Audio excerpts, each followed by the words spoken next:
Yes yes.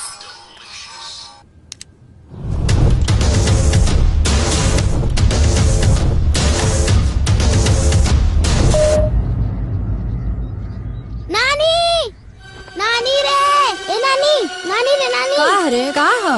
मामा फिर से पैसा निकालने वाले। फिर से पैसा निकलने बा कता ना? कुछ ना 10,500।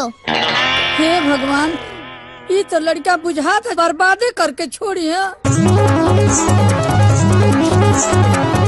यस, केकर मैसेज आ गई मामा के। नानी नानी अब की बार 8,000। हे भगवान, अब तो कुछ सोच ही के पड़ी। केकर मैसेज आ गई।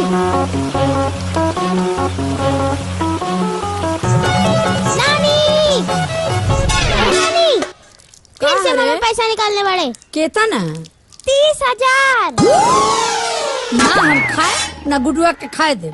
हम बता दे तनी, दे तनी नाना का फोन लगाओ। ठीक बा, ला। बाला की माई खुश रहा हमार बाबू। सुना ना, ये तो नासपीटा हमनी के बर्बादे करके छोड़ी है। सारा बैंक का पैसा निकाल निकाल उड़ावता। तू कब ले आईबा? माई चिंता मत कर, रिटायर हो गल हई। 2 दिन में रुपया पैसा लेके पहुँचता नहीं। ए बाबू, लागता कि हमनी के दीवाला निकाल के पूरा अनरे है का रे?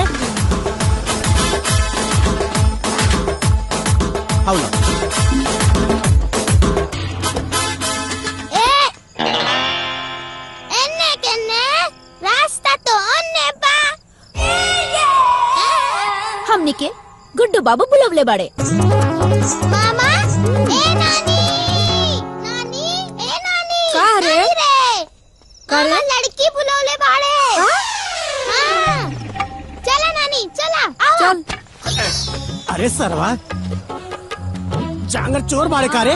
खाना नहीं यो खा। दिन देखल बाकी रहला। का हे भगवान। चल चल चल, हाई पकड़ पकड़। चला नानी। अच्छा का रे? ऊ तो बलेला बढ़लही बा। हाँ। आ तोहनी का तो वो करो से बलेला बड़ा सन।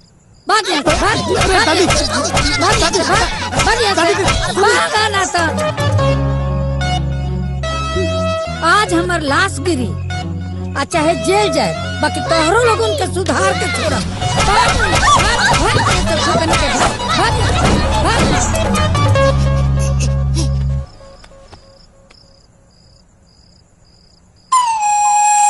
अबे अनर हुए कबे? अरे अनहर, चल नंबर डालकर हम बोला था। नंबर फीट बा। डालकर हम बोला थे तो के दिखाता बा। हाँ बोल। 5 2 8 7 हाँ 12 12 12 12। 12 12। हाँ। हाँ गुड्डू, सब मामला ढंढमंड हो गई। हाँ दादी के ओके। कबे रे? दादी के उठाओ बा। दादी को उठाए खा। हाँ। चल चल। अगर आ गई लोगन हमरा दुआरी पर तब मार के टंगड़ी तोड़ दे। बता देता नहीं। हाँ अरे अरे ये करे रे बोले अरे कहाँ ले जा करो तुम रे? Good morning doctor. Zubaida good morning. Bed number 2 के बीपी चेक कर ली। हाँ जी। बेड नंबर 3 के शुगर लेवल बढ़ल बा। बढ़ल बा का हो गई मैडम? नो नो नो नो नो, का रह गई यार? Yes yes yes yes. Bed number 2 के बीपी और बेड नंबर 3 के शुगर। यस। और लेडी वार्ड में फूल कुमार की विशेष केयर करे बा। ठीक बा? प्रसव भइल बा उनके। जी जी मैडम। और प्रसव भइल बा। नो नो नो नो नो, फूल कुमार के मां बने वाला बड़ी है। जी हाँ। जी मैडम। ओफो मैडम। मैडम वो पेशेंट के ऑपरेशन। ओह जी बिल्कुल। मिलते नहीं ऑपरेशन वार्ड में। जी मैडम। जी आओ जल्दी। जी आवता नहीं।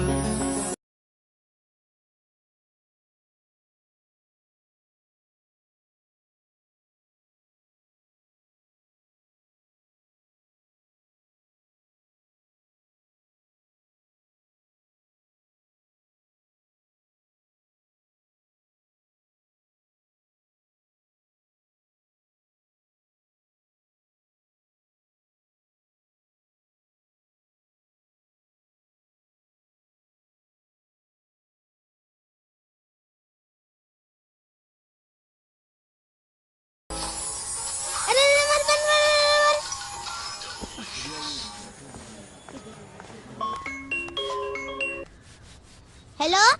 ए एंटीबायोटिक नानी की बीपी चेक भेल की ना? हाँ काले चेक भइल रहे। काले चेक होई विटामिन। अच्छा ए इडियट, ये बतावा हमारे मल्टीविटामिन किसन बाड़े? के मामा? हाँ पैर जमीन पर है, सर आसमान पर है। आपका मल्टीविटामिन अपने निवास स्थान पर है। अच्छा तब तो आज ही बीपी चेक होई। क्या रे? हेलो। केकर खबरी बनल बड़े? हेलो। केकर खबरी बनल बड़े? क्या हुआ कि तोहरा के काले में देवे के बा? अच्छा। बोला बोला। वगैरह न रहती तो बता देती कि कितना लेवे देवे के बा। बुझा गईल। ए नानी तोर बीपी चेक करे डॉक्टर आई नावत बाड़ी। हाँ?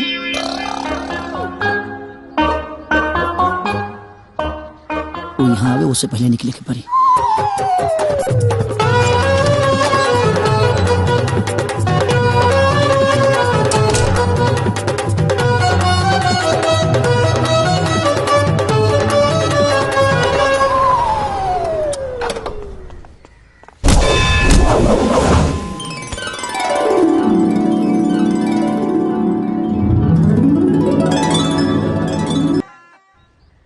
क्या जी आप तो छा गए, बिना कुछ किए ही गोद में आ गए।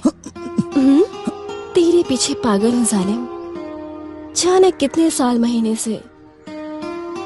अब तो पत्थर न बन जालिम, सटा ले यूं ही सीने से। देखो पेट नहीं भरता है लव के टॉनिक पीने से। छोड़ो बदबू आ रहा है तेरे पसीने से। लगता लव की टॉनिक देहे की पड़ी।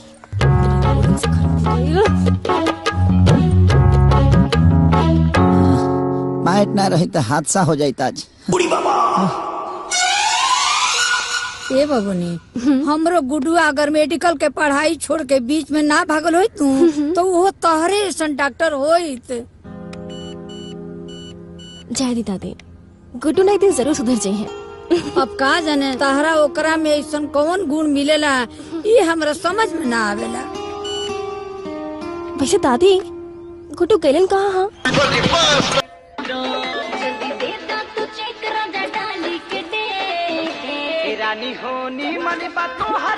अरे 24 घंटा खाली हमारे नाम से तोरा एफएम के स्टेशन चालू होला। अते अपना बेटा के घर तू नहीं देखो का रे? तोरा अपना बाप के बाप कहे में शरम आवेला का? शरम? ये अपना ना घिना देला बड़े नु कि का मुंह में करिखा लगावे के मन करता। बतावा वो ऑर्केस्ट्रा वाली के मुंह में पैसा धरावता रे, आ कमर में हाथ डाल के लपकावता रे। पूछीगा से पूछ, अब तोरे फेम बंद हो गई। अरे का पूछी, वो अपन कमाई लुटावता, तोर कमाई देखे न लुटावत। हैला तनी मक्खन खा ल, ताकत होई। हाँ ला अभी कहाँ ताकत पाएगा, और ये फाट जी है मक्खन खा के। बुझा गई? अब तक ना पूछबे कि काहे ऑर्केस्ट्रा में जाके हिलावता रे। अब हम इनका से ना पूछब, अब हम तोरा से पूछब। रे झुंझुनुआ तनी खाता बहिले होता ले आवे एकरा के सुनाओ। कृपया ध्यान दे। बाबूजी ध्यान दे देब नु तहिया तो दुनिया में ना रहबे। बुझा गई? अरे रुक जा। गुड्डू बाबू द्वारा एक हफ्ते में बर्बाद की गई राशि 2,16,000 मात्र है। अरे मत मार रे एकरा के, मत मार। अरे मत मार रे, हाथ कापी सब रखबे हमार। अरे कुकुर, अरे तू भोगिना के ऊपर हाथ छोड़ दे रे, तोर हाथ कापी रे। एगो बात बताओ, देखो अब सुधर बे। तोरा नजर में न तो पैसा का कोनो कीमत हो, न तो समय के। दिन भर अपना हमारा यार दोस्तन के साथ टक टक टक घूमत रहा, नाचत रहा। सुधर जो। तोरा से बात करता नहीं, सत्यनारायण बाबा का कथा नहीं के सुनावत। बेटा हमार बदकिस्मती रहे कि उचित इलाज के अभाव में तुहार माई मर गई। सोचनी कि तोरा के पढ़ा लिखा के डॉक्टर बना दी, जौना से केहू के लड़का दवाई के अभाव में टूअर ना हो गए। लेकिन तू तो मेडिकल के पढ़ाई बिचोए में छोड़ के चले आइला। तारा खातिर पैसा के पैसा ना समझनी, पानी की तरह पैसा बहे नहीं, न कबो रोक कहनी न टोक कहनी। जौन तुहार मन करस तुमन कैला।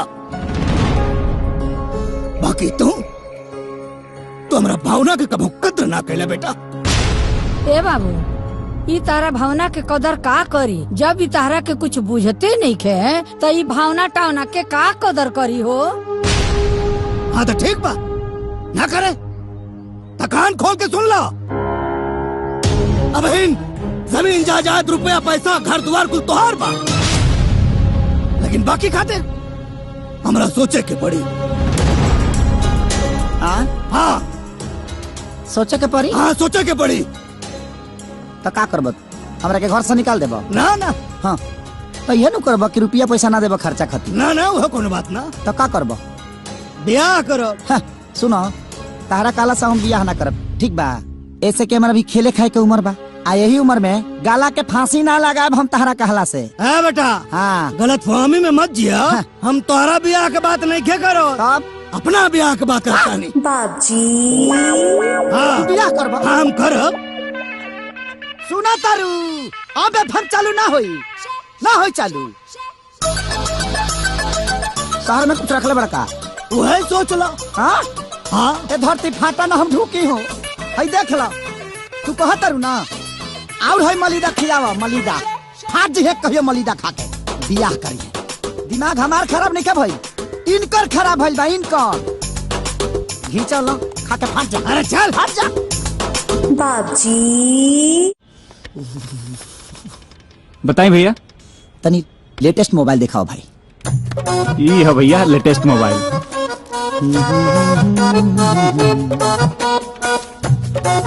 कितना जीबी हो ये में?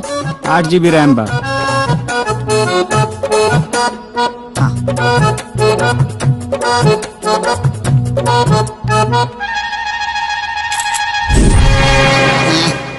कैमरा बड़ा मस्त बा भैया। पैसो मस्ते होई। सही कहा था हुआ। कितना दाम बा भाई कर? 29,600 रुपया भैया। 29,600। कोनो बड़का बड़ी बात नहीं के ना। ला हाई कार्ड ले ला। पिन नंबर डाली।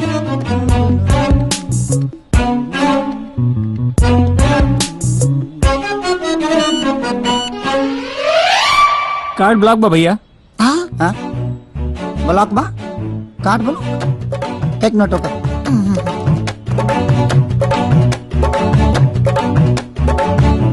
कस्टमर केयर सेंटर में आपका स्वागत है। जी देखिए वो हमारा कार्ड ब्लॉक हो गया है। आप अपना नाम बताइए प्लीज। जी गुड्डू। गुड्डू? जी जी जी। लेकिन इसमें तो राम प्रसाद लिखा हुआ है। जी हम उनके बेटे हैं, सपुत्र। सर कार्ड तो उनके नाम पर है, उन्होंने कार्ड ब्लॉक कर दिया है। कैसे ब्लॉक कर देंगे? कार्ड तो मेरे पास है, आप कैसे ब्लॉक कर देंगे इसको?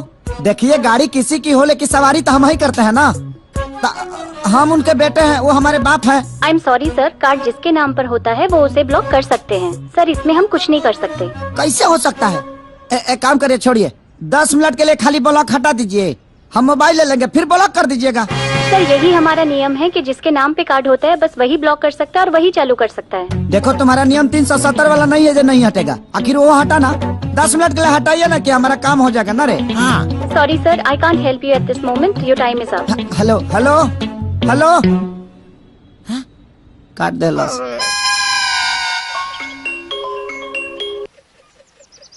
हेलो झुनझुनुआ। हाँ मामा। तनी बाबू से बात कराओ तो। अभी बिजी बाड़े। तो का करत रहे बिजी बड़े? का करत रहे रे? नाना अपन बियाह तय कर बाड़े।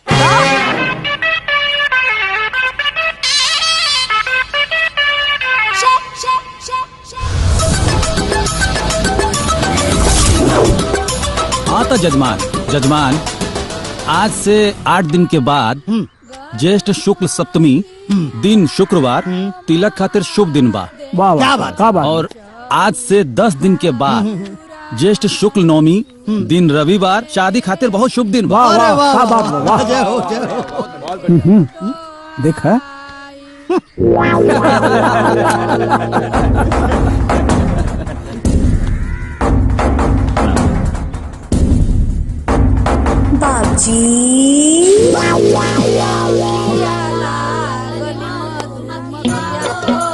अवतारी दुल्हन हमारे बेलिया नया पतो देखे से पहले तो आँखिया भड़क जाई। अलबेलिया पतो देखबे, ई का नाटक होता रे? ई नाटक ना है, हमरा बेटा के बियाह होता। हमार पतोह हई, हमनी सबके खाना बनाई, गोड़ दबाई, कपड़ा धोई, खियाई, आ हम महारानी ऐसन बैठ के राज करब, समझला? ज्यादा कुछ नहीं हो। राम प्रसाद अब चलल जाए। हाँ। ते मना करबे कि ना? दादी सब लोग जात पड़े। तनी सुन ला, तनी सुन ला दुल्हन के फूफा तब जइया, तनी सुन ला, तनी सुन ला दुल्हन के फूफा तब जइया, तनी सुन ला। दादी ई ड्रामा ना छोड़बे। ये ड्रामा ना हरे, अपना दोनों कान के पर्दा खोल के सुन ले, ये हकीकत है, समझ ले।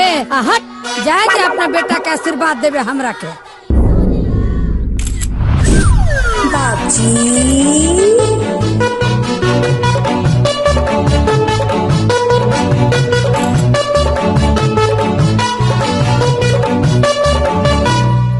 अरे बाप रे, बाबूजी, ये लड़की शादी? कमेंट करे तनी।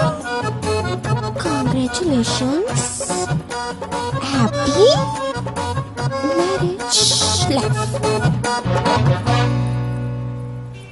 गुड्डू के पापा।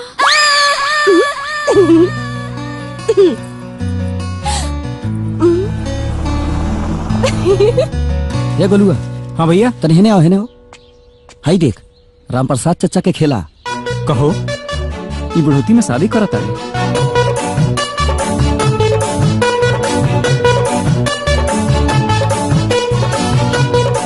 हे पंडित जी ई देखा। अरे का दिन में पतरा में लागल रहला, ई देखा तो सही। राम प्रसाद जी का डलले बाड़न, देखा दूसर बियाह के खबर डलले बाड़न। इहो बुढ़ाड़ी में सठिया गई बाड़े। जायदा का गुड्डू सुना तानी तार बाबूजी बियाह करत बड़े का? का सुन ले बड़े? अब जौन सुन ले बानी उहे बतावत बानी।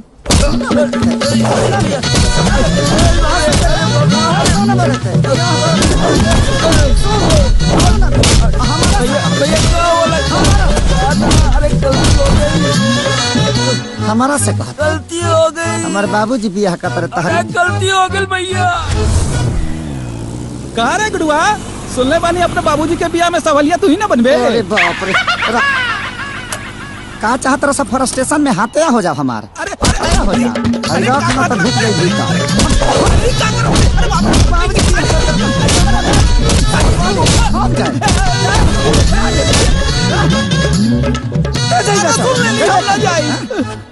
हम सुन ली है, मर्डर हो जाई, मर्डर। सुन ली भैया, गाँव में सुन ली है। गाँव छोड़ के भागे पर मजबूर करत। अरे बाप रे, अरे बाप रे। अरे खोस दी पलाक देवरा बाटे बड़ा चीटर, लगवा दी राजा जी हमारा लहंगा में।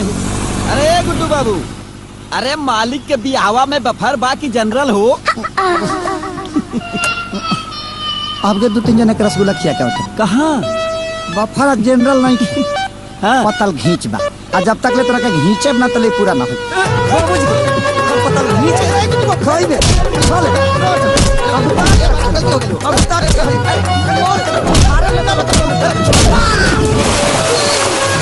बफर खाई। अरे वही मारा, गलती हो गई।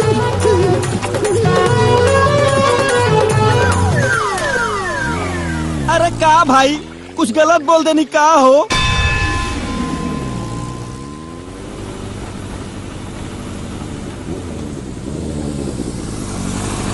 ये गुडुआ नौकी माई का फोटो देख ले। हाँ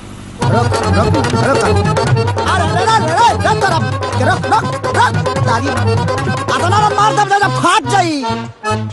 सफा दिमाग खराब हो गई बा हमार, दिमाग खराब कर ले बरसा हमार। धनाजी तो देख लेती है के मिनट में। गाँव भर पागल करके धैले बड़ा सा। आवत तानी बुढ़ऊ का, आवत तानी। धराजा खाली। अरे गुड्डू, अरे यार, अभी जस्ट फेसबुक पे ना पापा की फोटो देखनी है नौकी मम्मी के साथ। अरे यार, तो लाइक भी कहीं नहीं, कमेंट भी कहीं नहीं कि हैप्पी मैरिज लाइफ। और शेयर भी कहनी। अच्छा शेयर कर देलो। हाँ। और कोनो काम नहीं है? उ तो पगलाइए गल बड़े, तारो दिमाग खराब बा। अरे रे शांत हो जा, हम तेरे तो पूछता नहीं कि उन्हें सच में बा कि फेक बा। सच बा कि फेक बा? शेयर के लगे बात पूछा तारू। पूछा तो नहीं तो बता दो सच ना। सच बा? अरे यार बात तो सच बा, लेकिन ठीक बा हमके ए बात की तकलीफ बा ना कि तार बुढ़ऊ बाप जन बाने ना, तार शक्ल देख के लगा था कि बहुत अत्याचार करे बाड़े। अरे जिकरे घर में जवान बेटा बा, ओकर बुढ़ऊ बाप बियाह कैसे कर सकेला? ए जुल्म के ऊपर ना तोरा के एक ठो सोशल मीडिया पे आवाज उठावे की चाहिए। हम तोरा साथे बानी, चला। मैंने शेयर के से पहले समझ में ना आइल कि हमारा आवाज उठावे की चाहिए कि ना। हां पता ना रहला ना तोर मुंह गोबर जैसे हो जाए। मैंने उ तो पागल कहिए देले बड़े, तेहू पागल करबे। अरे ना हम तो ये सोच के एक्साइटेड बानी ना कि सास पतों के एक ही मंडप पे बियाह, एक के बैंड बाजा बारात। लेकिन एक बात की कंफ्यूजन बा हो का कि एक के दिन हम लोग के सुहागरात होई, एक ही दिन लइको होई, तो तोहर भाई और अपन लइका, हम कंफ्यूज बाने कि अपन लइका खिलाए कि तोहर भाई खिलाए। मैंने तेके अपने इतना लंबा सोच लेता रे। हाँ। खत्म हो गल बड़े कारे, उ तो पागल हो गल बड़े, तोरो दिमाग खराब बा। हट हट। अरे बता के तो जा ठीक खिलाए हम। ए सुना गुड्डू, बड़ा कंफ्यूजन है।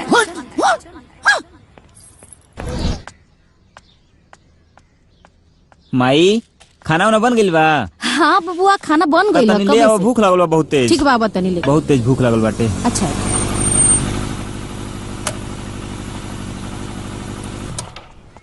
ई रोरल उनके हैं? जौने जवान बुढ़वा से अपन बहन की ब्याह करा तारा, वही के जवान बेटा हमारे राम प्रसाद जी। अहो भाग्य हमारे कि हमारे घर राम प्रसाद जी के पुत्र श्री पधारे।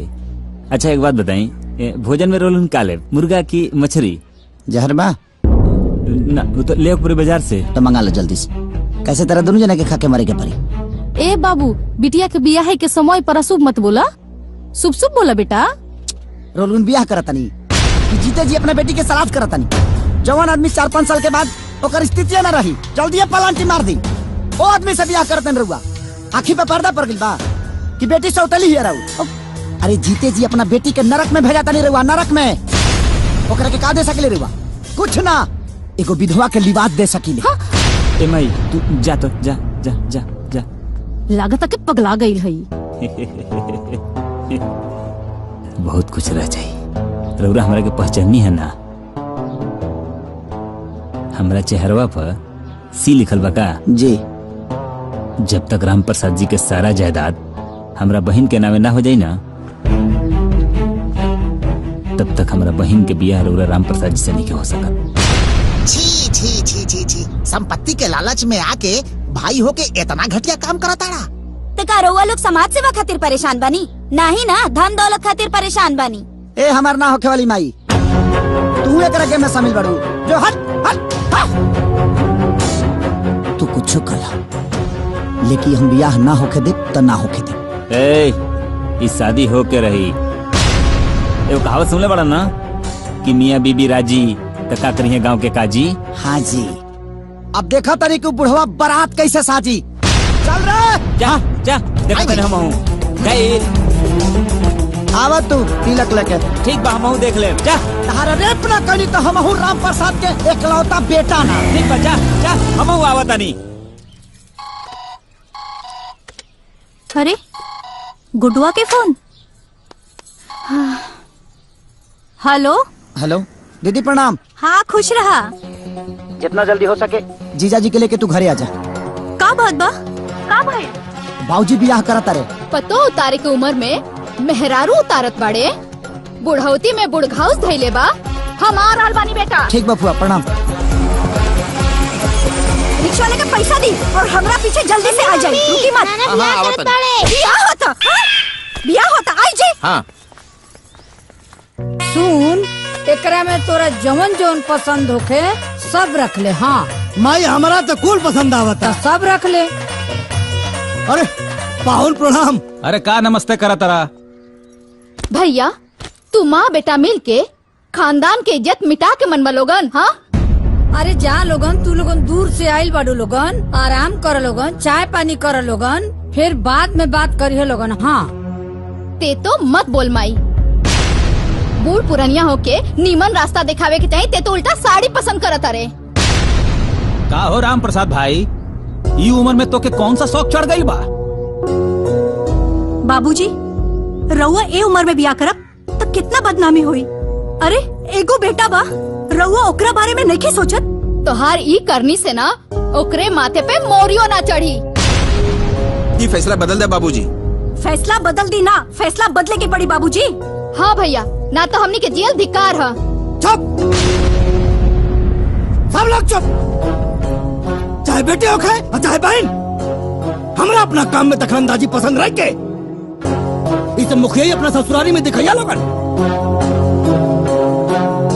ब्याह के बाद यहाँ कोनो अधिकार नहीं के, इज्जत से ही वालों को इज्जत मिली। आज जब कपाट पे चढ़ बा तो जमीन पे गिराव पे देर ना लगी।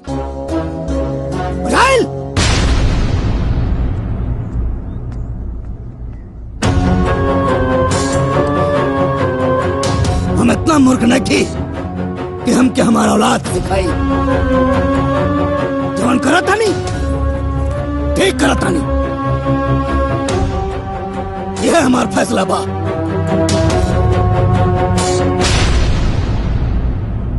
Hello hello mic testing. Hello. ना कभी धोखा दिया, ना कभी गुनाह किया, ना कभी धोखा दिया, ना कभी गुनाह किया। कलयुगी बाप ने बेटे को तबाह किया। अभी तक के दृश्यों से साफ पता चला है कि वो बाप नहीं पाप है। हाँ न तो का मुंह लटका के काहे बैठल बड़ा यार? अकेले अन्ना हजारे पूरे देश के समझा सकेले तो एगो बाप के ना समझा सकेला। समझा के हार गनी, कोनो फायदा नहीं खेल। तो दुआरी पे अनशन कह दी। अनशन नहीं के लेना, तब हमके कोनो खाई के पूछते नहीं के। अगर का दनी ना तो कहीं का और मौका मिल जाये। तब बाप विरोधी वैली निकाल दी। कुछ नहीं क्या हो सकत। अल्लाह के नाम दे दे, मौला के नाम दे दे। मारे मुलात ना अतौला खान के साड़ू भइल बड़ा सर मारा तरह मारे बस सब सर बाहर हो जाई। देख ले हई सील मोहर बा नए बा। यहाँ हम डिप्रेशन में बनिया तहनी के मजाक सुझाता। हाँ हमार पूरा बात तो सुन यार। हम बस स्टैंड पे भिखारी बने छोड़ो कहा क्या नहीं, बाप के परेशान करे वाला भिखारी बन जाओ। घर के दुआरी के सामने रोज अल्लाह के नाम दे दे, मौला के नाम दे दे, बाप के दिल पसीज जाए। उनका करेजा कबू ना पसीज सकेला। बाप के मनावे के बा, पाकिस्तान के ना। एक बार कोशिश करके देख ले। कोशिश बहुत करनी। वो बाप ना शराब बड़े। अनंजय रघुराज मूड खराब कर दला आज। मन तक करता जे लात से मारी जे हक दस।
मास्टर काका, अरे ओ मास्टर काका, मास्टर काका।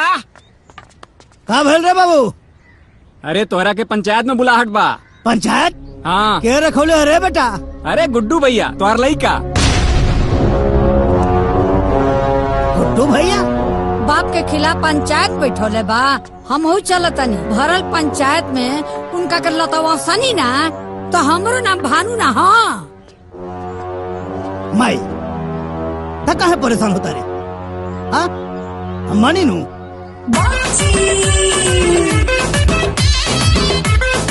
चिंता मत कर, हम सब देख लेंगे। राम प्रसाद जी, तू इतना समझदार जरूर बाड़ा कि अपन अच्छा बुरा उचित अनुचित समझ सकेला। ई उम्र में ब्याह करल का उचित बा? अरे पहला प्रतिष्ठा के हनन आ दूसरा उ लड़की के जीवन के बर्बादी। अरे राम प्रसाद, ये बिल्कुल अनुचित बा। अरे मुखिया जी, ये बियाह में खाली है शामिल नहीं खान, हमार दादियो बिया वो करो ना पतो हो चाहिए। अपने 4 दिन के जिंदगी के खुशी के खातिर अपने जवान लड़का के जीवन काहे बर्बाद करे पे तुलल बड़ा? ये गलत है, एकदम गलत है।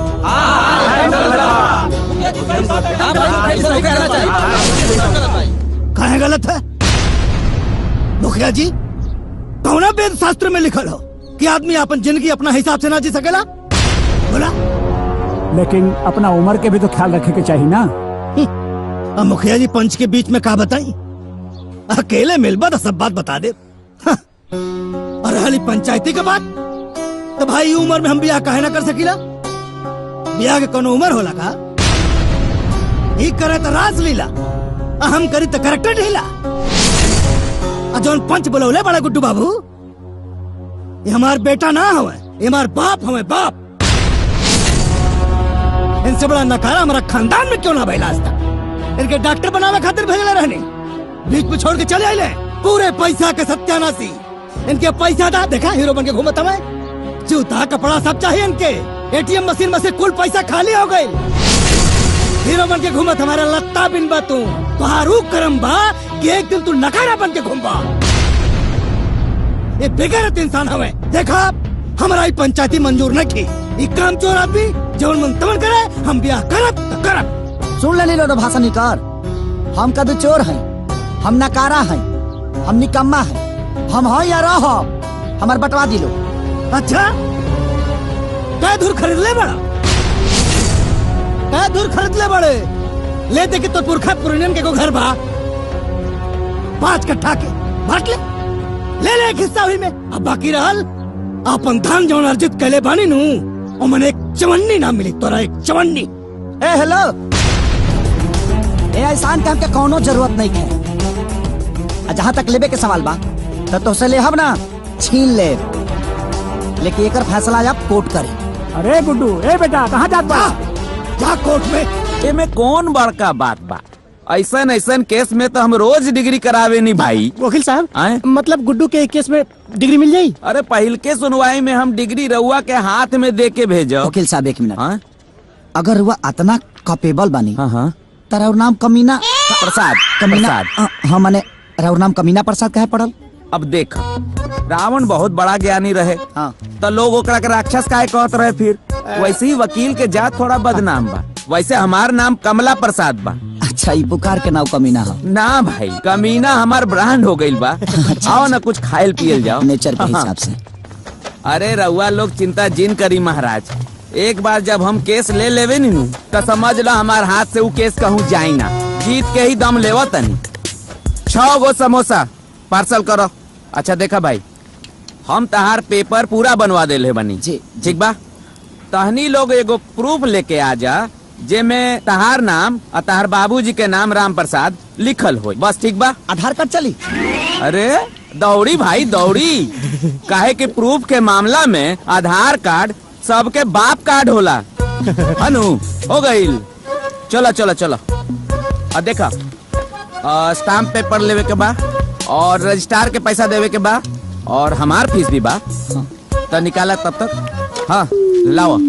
बात ऐसा बना कि बाबूजी हमारे एटीएम ब्लॉक करा दिले बड़े, जैसे कुछ व्यवस्था होता हम लिया के दे दे बरुआ के। ऐसा मामला बा? हाँ। ओ तय काम करी, कानून से चले के पड़ेला सब कुछ ना। ऐजा दस्तखत कर दी। कहा एमे लिखल बा कि हम अभी राउर काम आगे बढ़ावा तनी, पैसा बाद में रउआ लोग हमरा के दे दे।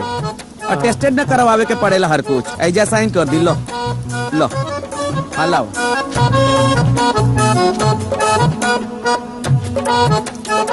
ठीक बा जी, चलो। साहब पैसा पैसा। ए भाई पैसवा ना देहनी, पैसवा दी। अरे यार पार्सल तू लेला तो पैसा हमने के कह के दीजा। अरे लो कर देला ना बात। कोर्ट कचहरी के कुछ नियम कानून भी होला। देखो, कोर्ट कचहरी पुलिस थाना के चक्कर में जे लोग पड़ेला बड़का बड़का राजा लोग के राजपाट बिल में घुस जाला। पैसा दे दो, रिवाज होला ई सब। एगो बात कही, हाँ तहर नाम कमीना के रखा? अरे कमीना प्रसाद नाम बा भाई। हाँ कमीना प्रसाद जी, ई नाम रउर के रखल? नाम हमार कमला प्रसाद बा, कमीना तो ब्रांड हो गईल बा। पैसा दे दी, ना समझ में आई। दो ना भाई पैसा। क्या पैसा भाई? 50 रुपया। ली लाओ। पुरानका अकाउंट वाला भी क्लियर कर ली। अच्छा, हनु चलो आओ। अरे चलो भाई, कोर्ट कचहरी में तो झेल। बाबजी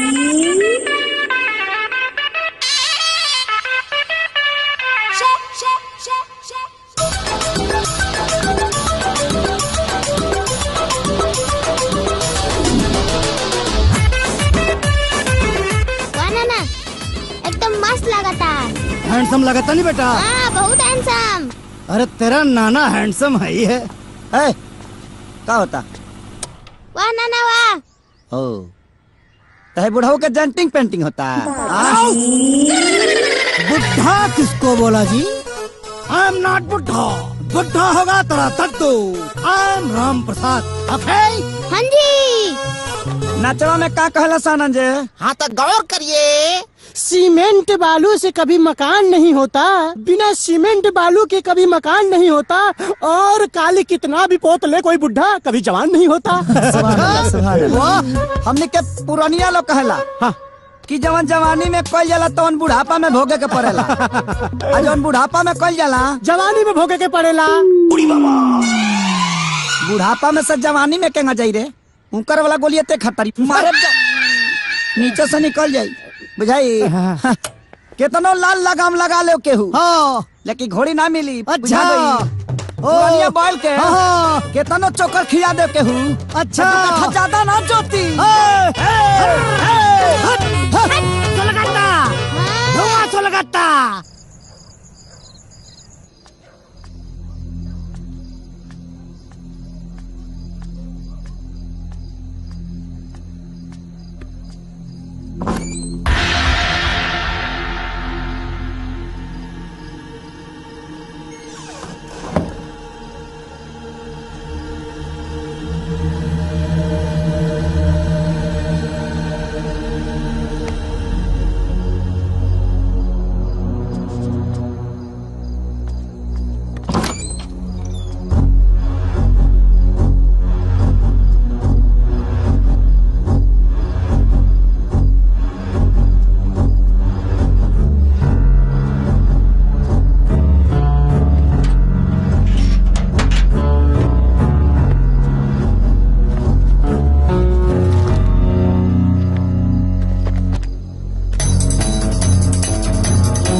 इतना गिर गए कि चोरी भी करे लगले।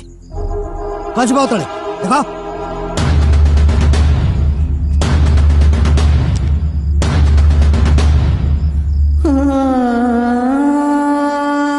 फोटो के अपना साथ रखल तो दूर, एक छुए लायक तो नहीं के। अब ये फोटो छीनने से क्या फर्क पड़े वाला बा?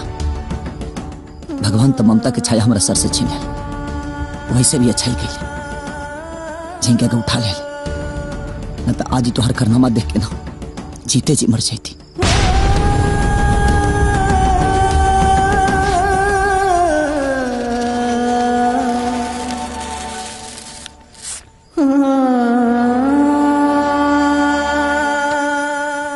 ऐसे भी ये फोटो की जरूरत तो क्या अब नहीं की।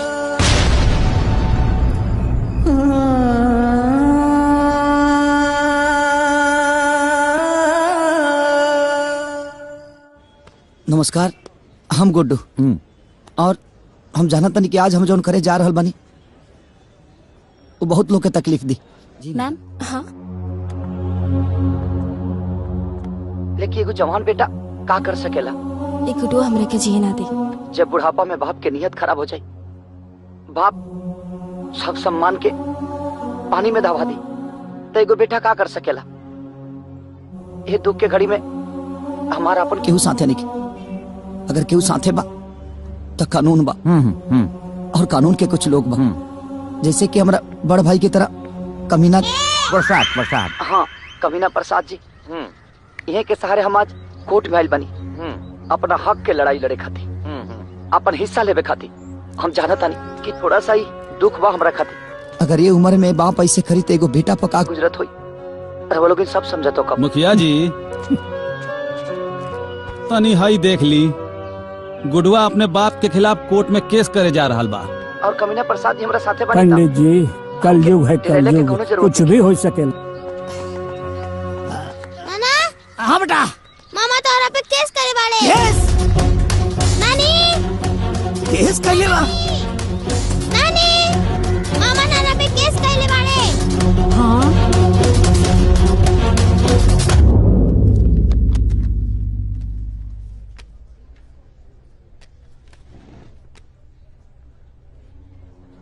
आपका नाम?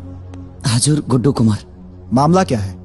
मेरे पिताजी संपत्ति से बेदखल करने के लिए बुढ़ापे में शादी कर रहे हैं और मेरे साथ साथ एक लड़की की भी जिंदगी बर्बाद कर रहे हैं। हजूर मैं चाहता हूं मुझे इस अदालत से न्याय मिले। आपके पिताजी का नाम? श्री राम प्रसाद।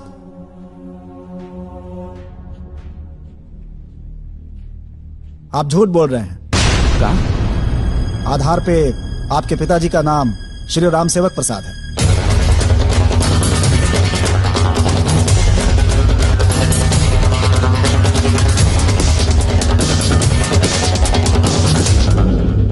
मिलॉर्ड, हमारे मुवक्किल के पिताजी का नाम राम प्रसाद ही है। आधार कार्ड में टाइपिंग मिस्टेक की वजह से कुछ गलत प्रिंट हो गया है। गलती चाहे जो भी हो, लेकिन इस आधार कार्ड के साक्ष्य के अनुसार राम प्रसाद गुड्डू के पिता नहीं है। इसलिए अदालत गुड्डू को अगली सुनवाई में असली कागजातों के साथ उपस्थित होने का हुक्म देती है। Court is adjourn. हो जाए बाद में एंग होई हो जाए। आवो तो सही, आवो। डांग के पेपरे तैयार ना रहे और चौल देला अदालती कार्रवाई में भाग लेवे खातिर। अरे पहिल के सुनवाई में जज साहब के शक हो गई ना यार। अरे यार ते में हमार कौन गलती बा? आधार कार्ड हमारे घरे बनेला। कौना दुनिया में रहेला महाराज?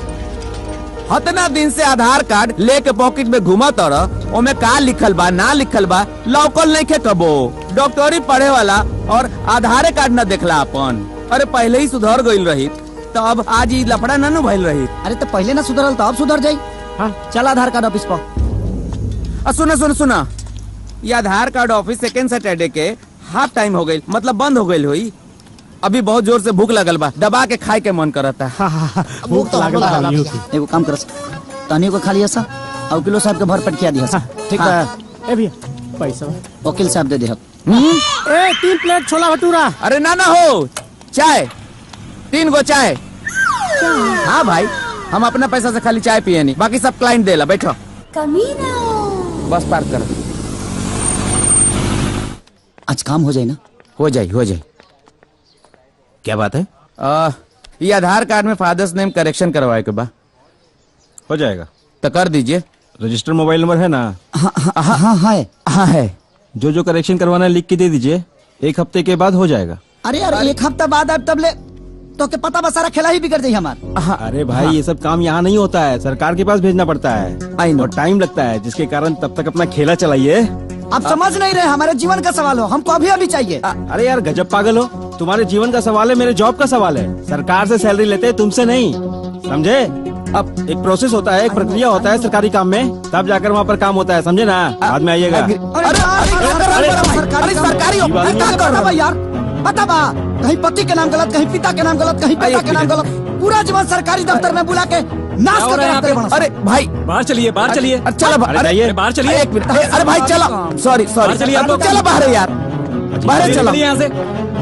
चलो पगला गईल बड़ो, पूरा पगला गईल बड़ो। अरे यार तो का करिया 4 गो केस और ठोका जाई नु तो आदमी बन जाइबो। देखा तेरा केंगे बतिया होता बुझाता कि प्रधानमंत्री के कुर्सी पर बैठल हाँ तो जान ले बका। हाँ जान तो का करी। चलो चलो 2 चाय दी। तहार शरीर के खून में जे ढेर उबाल मारा तनु ओकरा के थोड़ा कंट्रोल में राखल करा। अरे आधार कार्ड नहीं खे त राशन कार्ड बा, स्कूल के सर्टिफिकेट होई, बैंक के कागजात बा, अरे वोटर आईडी कार्डो बा। इस सब में से कोनो एगो कार्ड हमरा के चाहिए जो सरकारी होखे। जल्दी से जा घरे और लेके आवत जा। हमारा आधार कार्ड चली। वाह, आज दिन में पहिलका बेर बढ़िया काम कैले बड़ो। तोरा आधार कार्ड पर हमरा बाबूजी के नाम बा? हमार बा तो कैसे चली? अरे भाई, एक दिन में 1 गो अच्छा काम कइल जाला। दूसरा काम आधार कार्ड। एक काम कर, तू जल्दी से जा कटवा लेके आवा। सरकारी होके के चाहिए बस। एटीएम कार्ड चली।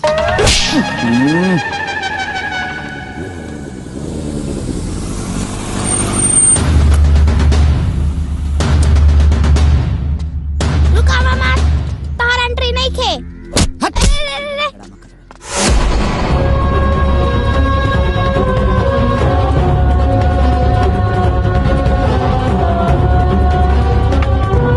जाना तो रे, दुनिया में 2 तरह के औलाद होला।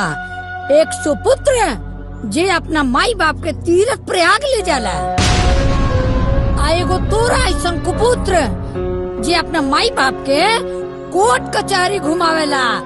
समझ ले? खबरदार जो ये घर में घुसले, तोरा ऐसन कुपुत्र के हमरा घर में कोनो जगह नहीं के। चल बाहर निकल। हमके माफ कर दे दादी, हमसे बहुत बड़ी भूल हो गई दादी। हमके बहुत पछतावा दादी, बहुत पछतावा। ये सोच ले ना गुडुआ आई तोरा गोड़ पगिरी गिड़गिड़ाई माफी मांगी तो सॉरी ऐसा कुछ न होई। आज ले नहीं गुडुआ कहू के बर्दाश्त कैले बा और ना ही करी। हम राम प्रसाद के बेटा हई। तो जरा बुढ़ारी में इतना पावर बा तो सोच हम तक जवान बानी। अब जब तक ले कोर्ट के फैसला ना भाई तब तक ले दरवाजा पर पैर ना रखब। हमार बात दे।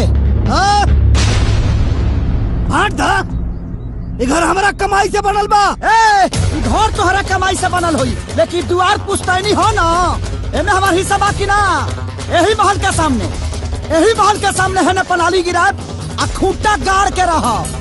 ठीक बा, हमारा कोनो इतराज नहीं। ठीक बा। ए नंजय, ए रघुराज, ए गांव के लोग है नहीं, सबे आवो। हाँ बोलो। फैसला हो के ही रही। सुन ले आई गुडुआ अपने बाप की तरह बेईमान ना हो। रउआ लोग जाओ ना कोना में देव, ओ कोना में हम पलानी गिरा के रह जाए। बस रउआ लोग ईमानदारी से हमारे बांट दी। चुप। हमरा जीते जी हमरा घर के बंटवारा दूसर क्यों काहे करे? जब ते चाहते बड़े तो हम खुद करब बंटवारा, खुद। ले चोरऊ, तोरा बंटवारा चाहिए नु? ले हम कह देता नहीं। ले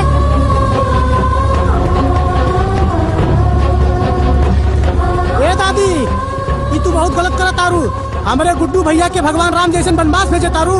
गलत करत तारू दादी, हमार बात तो सुना।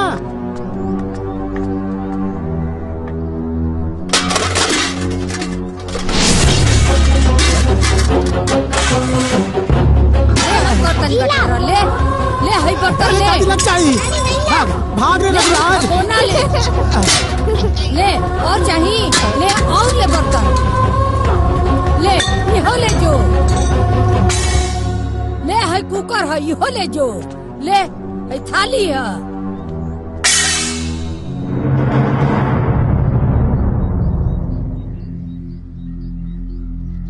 आज के बाद हमार बेटा ना पट्टेदार है।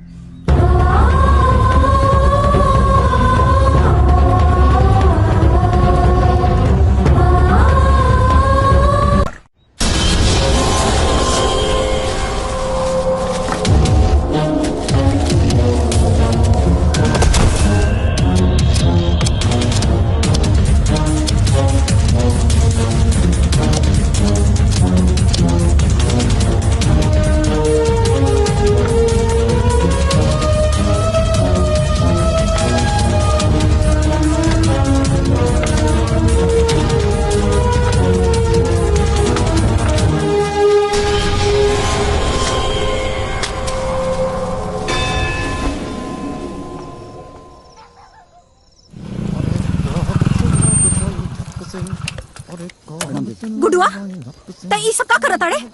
अरे रह के तोरा दिमाग पे भूत सवार हो जाला। ते बाबूजी से दुश्मनी ठंडे बाड़े? हाँ? और तू लोग अपने भाई के बिगड़ने पड़ा। तू लोग निकल यहाँ। आज तो तू लोग के खाना बनाओगे, चूल्हा जलाओगे, यहाँ मत तुम्हारा यहाँ। दीदी, ये तो ठीक नहीं करत। अच्छा, हम ठीक नहीं करत और ते ठीक करत आड़े। अरे पूरी दुनिया तोरा पे थूकी, कभी सोच ले बाड़े? गुड्डू, टीवी, अखबार, फेसबुक, व्हाट्सएप सब जगह तोहरे ही खबर चलेला। बाबू, समाज में परिवार के बड़ा बदनामी होला। अच्छा तक खाली हमारे दोस्त बकाए में ना, तो हर दोस्त ना बा। तू चल हमरा संगे, बाबूजी से चल के माफी मांग ले। हम बाबूजी के समझाई, सब बाबूजी समझिए। चल ना भाई, चल ना। बात अब बहुत आगे बढ़ गई बा दीदी। अरे कुछ नहीं के बढ़ल, काल सब ठीक हो जाए। तू बस चल के बाबूजी से एक बार माफी मांग ले भाई। चल, हाँ चल। ये संभव नहीं। अगर ते आज हमार बात ना मान लेना गुडुआ, तो हमने ई घर में कदम ना रखब, बुझले? दीदी, लड़ाई तो अब ठान गई बा। अब केहू हमारा साथे रहे आ चाहे ना रहे, हमके कोनो फर्क पड़े के नहीं खे। और हाँ, एगो जवान बेटा के रहते हुए एगो बूढ़ बाप ए उम्र में बियाह करी तो कौनो बेटा कैसे बर्दाश्त करी? अब तक कानून हमारा साथे बा, हमहू दिखा दे। ई तो कानून की बात करे लगल। ठीक बा, अगर तोहार यह मन बन गई हो तो अब हम ई घर में ना आए गुडुआ। हम जात है यहाँ से। आज हमार भाई हमार ना भाई, हम जाता नहीं। अभी घर में कबो कदम ना रखा।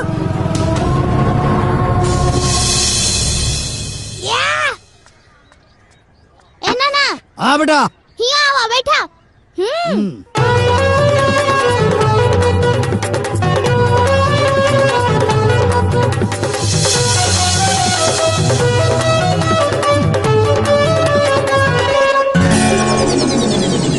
माई। हाँ बाबू। कहाँ गए रहले हरे? अरे गई रानी, हाँ सगुन उठावे के बा, गीत गावे के बा, हल्दी कूटे के बा, लड्डू बाने के बा, बड़ी काम बा। मेहरा लोग को बुलावे गई रानी। माई कुल धोती साड़ी आ गई कि ना? आ गए। सही वाला कपड़वा? हाँ सब। जेवर वेवर कुल बन गई बाबू। हमार शेरवानी आयल कि ना रे माई? अरे आ गई बाबू। अब मर्सिडीज गाड़ी बुक हो गई हमारा खातिर। सब तैयारी बा एकदम। माई तैयारी बढ़िया होके के चाहिए, कहे से कि दुल्हा बन के जाई ना। हाँ और का पूरा जवार देखो। चल अंदर। जी मालिक। कार्ड कहाँ कहाँ बटाइल? अब आज से शुरुआत करे जाता नहीं मालिक। क्षेत्र जवार में क्यों घर बचा के ना चाहिए? जी। सुन, कार्ड की शुरुआत सबसे पहले अपना सबसे खास आदमी के द्वारा करी है। जी मालिक। जो बाकी तैयारी माई बढ़िया होके के चाहिए। हाँ तू निश्चिंत रह। हाँ, छेना वना कुल मंगा ला, मिठाई उठाई, रसगुल्ला, चमचम। जवार खा के मस्त हो जाए, समझ ले तना बढ़िया मिठाई होके के चाहिए। सबसे खास आदमी शुरुआत करे के होखी गुड्डू बाबू से। मालिक के खास आदमी रउआ से बढ़ के तो केहू ना बा।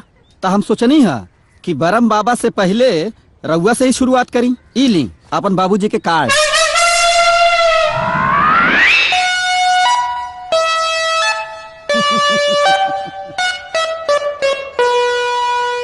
पक्का मूड बना के बाकी आज लात खाई।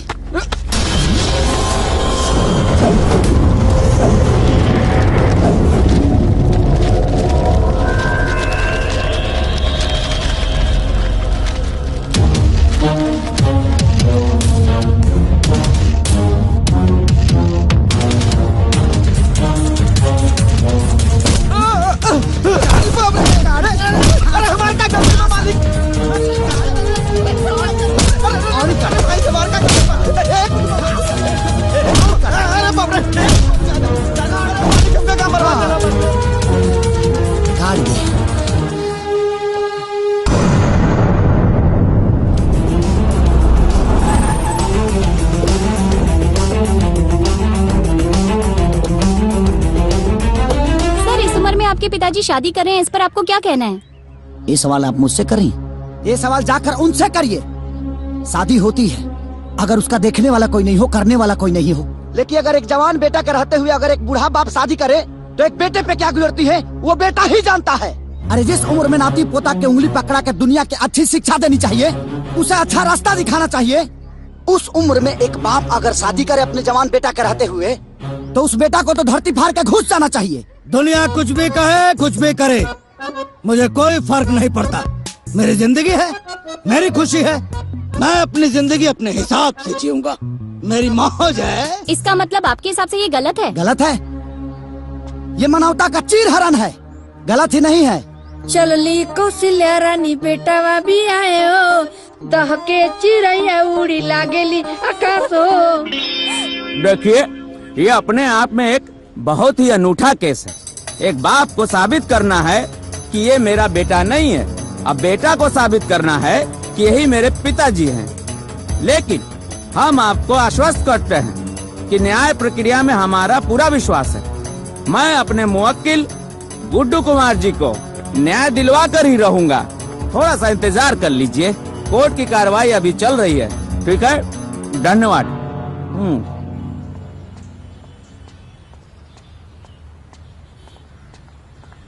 अरे अरे अरे अरे अरे बाप रे, हमें सोशल मीडिया के हीरो। तू तो छागल बड़ा हो। फेसबुक पे, ट्विटर पे, मैसेंजर पे, व्हाट्सएप पे, न्यूज में रोज के रोज लाइव वीडियो। वाह, और बाप की इतनी बेइज्जती और न्यूज पे। Hats off. एगो बात बताई। बतावा ना। तहर दिमाग हो गइल बा खराब। अच्छा ठीक बा। अच्छा तो क्या अब हमार जरूरत ना, अच्छा डॉक्टर के जरूरत बा। ए जाके कोनो डॉक्टर से इलाज करवाओ, हमार दिमाग मत खराब करो, बुझा गई। तोरा के पता है कि चाहे कि डॉक्टर के ना डॉक्टर की जरूरत ना पड़ेला। काहे डॉक्टर सेगमेंट वालों से बने लड़का? हाँ, ओकरा सर्दी खांसी ना होला।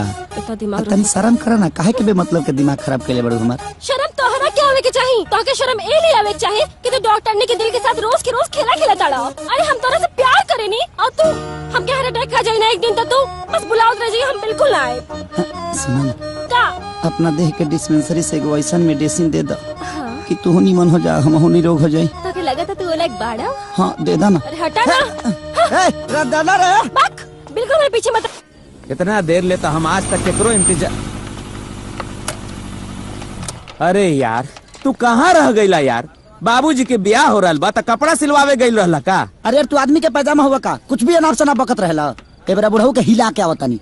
बुढ़ऊ के हिला के आवताड़ो मतलब ई क्यों से बंटवारा क के आवतानी। और का हवेली के सामने ही पलानी गिरले बनी जबरदस्त। और ई बात कह के आइल बनी कि जब तक ले केस ना जीतब तब तक ले तोहरा चौकट पर पैर ना रखब। चौखट पर घंटा रखबा, घंटा? अरे जब चौखट पे पैर ही न रखबा तो घर के अंदर कैसे जेबा? और घर के अंदर ना जेबा तो डॉक्यूमेंट बाहर कैसे आई? कौना समय में एगो हम पागल आदमी के केस ले बानी, ये अंदरे न जई है। हमारा के तो डॉक्यूमेंट चाहिए भाई। डॉक्यूमेंट आई, आज आई और अभी आई। कैसे आई? तू चल हमरा संग, आवा। ठीक बा, चलो चलो। अरे वकील बाबू, पैसा क्या दी? अरे खाता में लिख लेना, बुरबक भागल जाता नहीं।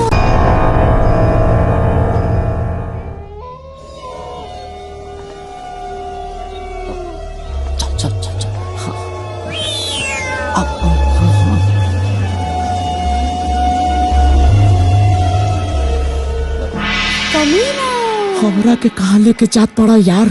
अरे यार, कमीना प्रसाद जी। अच्छा ही बताओ, हम अकेले आईती, कोई गो कागज लेके जाती, वो असली हो कि नकली हो हमके कैसे पता चली? अब तू साथे आइल बड़ा, कौन असली बा कौन नकली बा पता तो कले बा। वकील तो तारा होके के चाहत। गलती से तू हो गेला। हाँ। अब अपन नाल अपना मुंह में डाला। का डाली? अरे यार, मांस डालो। हाँ।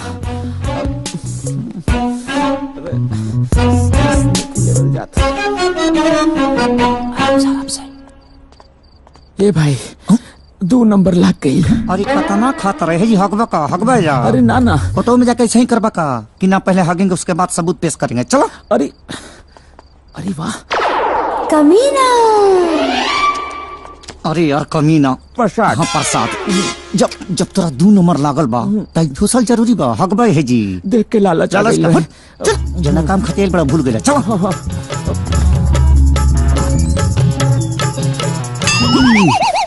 बाबूजी। हाँ, पूछा था, बाबूजी निकल गईले। शुभ बोलो हमरा बाबूजी, हम मारे में हक देबो। सांस नहीं के चलो, सांस नहीं चले, वैसा ही वो का करेले। चलो काम कर। अच्छा। हाँ, ये में तो दूध के हिसाब लिखल बा। देखो दूसर। हाँ हाय ना, एमे तो उधारी खाता लिखल बा। सिरहन के देखा ना। ए भाई चेक कर ली कि बाबूजी जिंदा बाड़े कि ना। अरे चल ना रे, छोड़ी रख ले यहाँ डाल दी है। चलो ना ना ना, चल चल चल चल।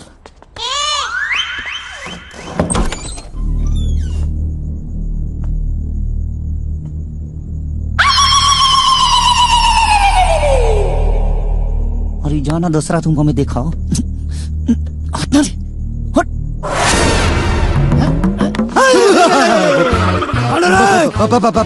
भूत भूत क्या चाहिए? सबूत ना। धनजन बाहर निकल।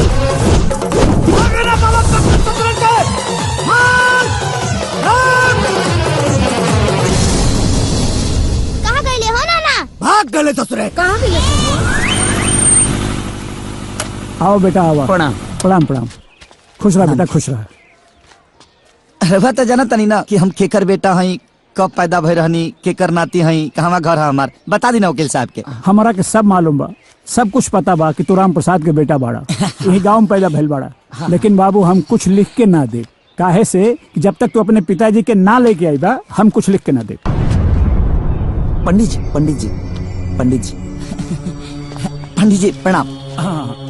रवा रवा तो जानते बानी, रवा हमार कुंडली बनौले बानी, ऐसे मैंने दादी कहले। रवा तो जानते बानी ना, तो रवा बताई ना वकील साहब के। अरे बेटा तोर हम कुंडली तो बनैले रही, लेकिन जौन साल तोहर जन्म भइल रहे ना उस साल बहुत बाढ़ आयल रहे। अब बाढ़ कौन साल आयल रहे याद नहीं खे बेटा। हाँ हाँ पंडित जी, बाढ़ तो हर साल आवेला, तो हर साल ही पैदा भइल रहलन। तू ज्यादा पढ़ल बड़ा का? अरे अब किससे 5 साल पहले बाढ़ आयल रहे। हाँ ठीक बा। और ओकरा 3 साल पहले बाढ़ आयल रहे। 8 साल हो गए। कौने साल के बना दी हम? अब काश हो बाढ़ में हमार अरमानो दहगे रही, है दिन ना देखे के पड़ी थम के। अरे हो जाई भाई, हम बनी नू। मैंने यही ना होई ना ना कुछ करत नहीं। अच्छा सुनी ना मुखिया जी, हम सारा पेपर बनवा ले बनी, रउआ खाली एहिजा दस्तखत कर दी, बाकी सब हम संभाल ले। तू हमारा से वकील ही झाड़त बड़ा, हाँ वकीलगिरी दिखावत बड़ा। जाके राम प्रसाद जी के ले आवा, हम जहाँ कहबा वहाँ साइन कर दे, बुझला? जा पहले उनका रख ले क्या हुआ, जो यहाँ से। अब की बार बार आई नू तो रउआ लोग गांव में रही जा। अब चली चली।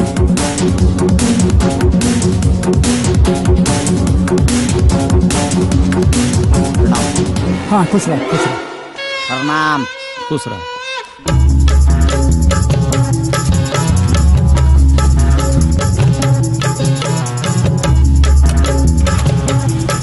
बैठ जाए हम। हाँ। अरे गुड्डू बाबू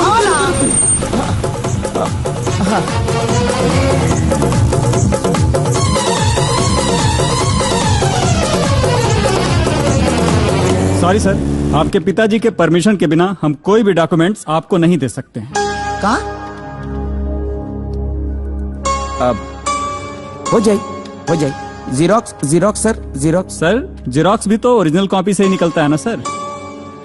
अब ठीक बा, हो जाए, चली ना। आई यही का हर जगह होई? ना ना हर जगह तो ना होई, हम देखा था नहीं, बाद में देखा था, हम बानी नू, सब ठीक हो जाए। चल रुआ तो एहू जी बानी, लेकिन ना भाई ना ना हो जाए, आई ना रहुआ, दूसरा दिमाग लगावे के पड़ी। आई आई आई लिविंग सर्टिफिकेट वा मिल जाये नू, काम हो जाए। क्या काम हो जाए?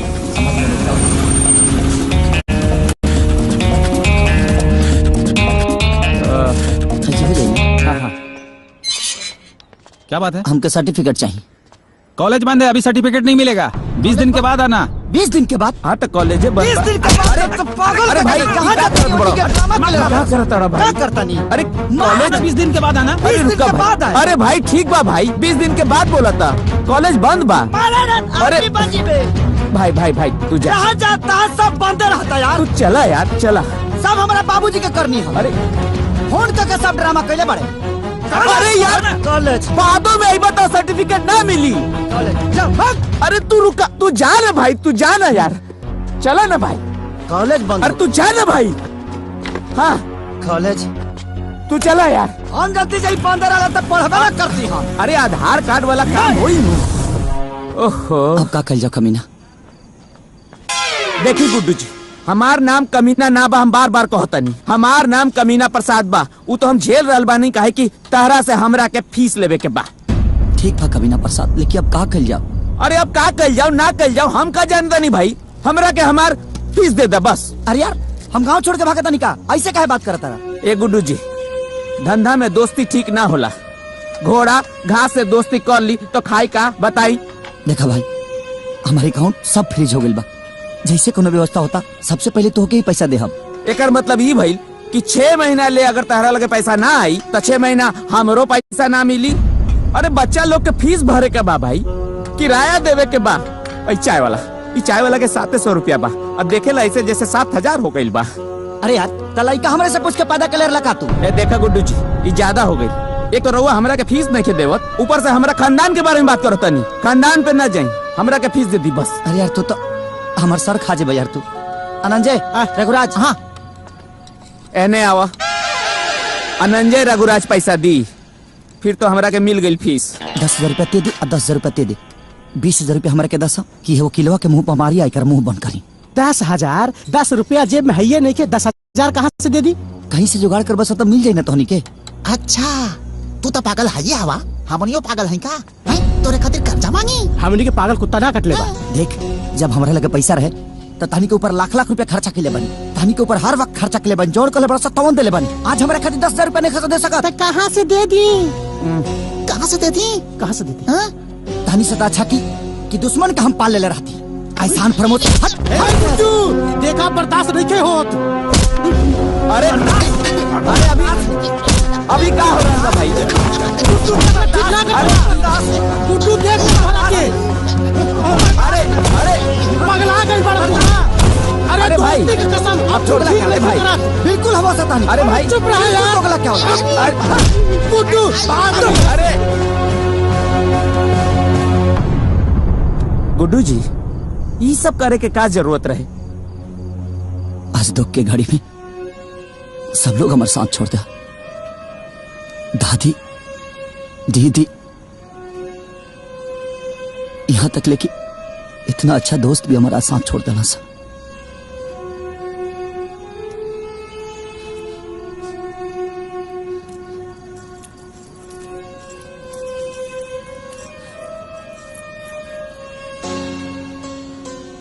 और आज माई से भी साथ छूट रहा बा।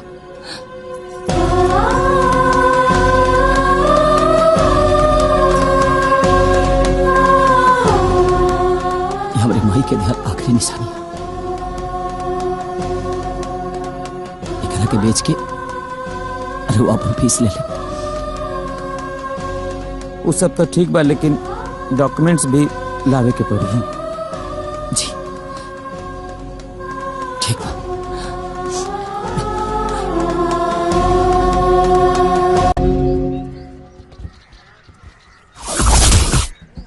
गुब्बारा तनी और मंगा दे रहे।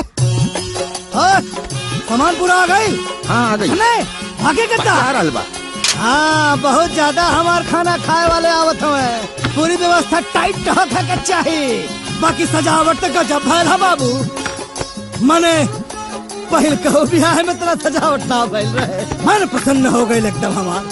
क्या बात। जान इधर आओ। बेटा माई से जाके कह दो कि गांव के जवन कुल मेहरारू आयल बानी नु। आगल बानी। तो गीत गाड़ी शुरू होको। ठीक हो। बाकी प्रोग्राम शुरू होको। ठीक है। आई बतावा हमके ब्यूटी पार्लर जाए के रहल हो। वो काहे खातिर नाना? मेकअप करावे खातिर। तो हमार गड़िया आयल की ना? फोन कइले बानी। अच्छा आवत होई। जा अंदर जा, तेरी माई के बोलता। जा जा जा जा। ठीक जा। बाकी तैयारी तक जब्बा ले बाबू। काम चोर कह के जल्दी जल्दी निकाला। ये झोला लोग ये क्या करता? अरे लाठी लाओ रे लाठी। अरे चाचा, अरे चाचा को ला मारे। यह क्या मारा के लिए? चाचा प्रणाम। चाचा चाचा केकरा बोल रहे? भैया भैया चाचा भैया चचा, भैया चचा, भैया चचा, हे बुड्ढा, चचा भैया, बुढ़वा जवान, बुढ़वा, अरे मालिक मरता कहा बुढ़वा जवान का होला रे? जवान बुढ़वा। हाँ, मतलब आप जवान हो गए बाड़ी। पकड़, छोड़, तोहने यहाँ कैसे आई नहीं बताओ। जे अपने हीरा जैसन जवान बाप के छोड़ सकेला, तू हमनी के काहे ना छोड़ सकेला। अभी तिलक ब्याह छोड़ के वो पनौती संगे के रही। वाह, चला देर से सही अकल ते आइल। वैसे एगो कहावत बा, अगर सुबह का भूलल शाम के वापस आ जाओ तो करा के भूलल ना कहल जाला। काश ये बात केहू और के भी समझ में आ जात। बेटा काम पे लगा लोगन, काम पे लग जा लोगन। बहुत दिल का लोग आवत हो। मिठाई खियावा के एकदम पूरा भंडारा। चला व्यवस्था कर, शाम में खियावा के सबके। हाँ चल अंदर। जी मालिक। तू क्या करते हो हमारा? कुछ ना मालिक, वही कलसा ढकनी दिया के चक्कर में गल रहनी, वह देख के आई नहीं। सब हो गए? हो गए। हो गए होते को बात बतावा कि पूरा इलाका जवाहर में खाए खातिर न्योता देला लोगन के। मालिक हाथ देवे जाता नहीं। अरे तो जान न्योता दो जी। क्यों छूटे के ना चाहिए जी। कम से कम 5000 आदमी खाई है जी। ठीक बा। और सुनो जी, जे सबसे खास हो खाए नु ओके तनी पहले बोल दियो। ठीक बा मालिक। जो जो जो जो।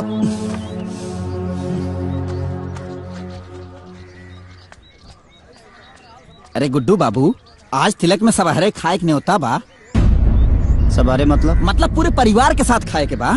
काहे कि बाबूजी के तिलक बानू।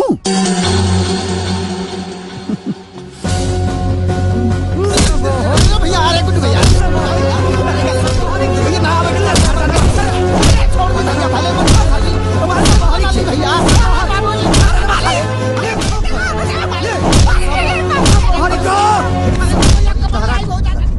पर्जा पे हाथ मत उठाइया।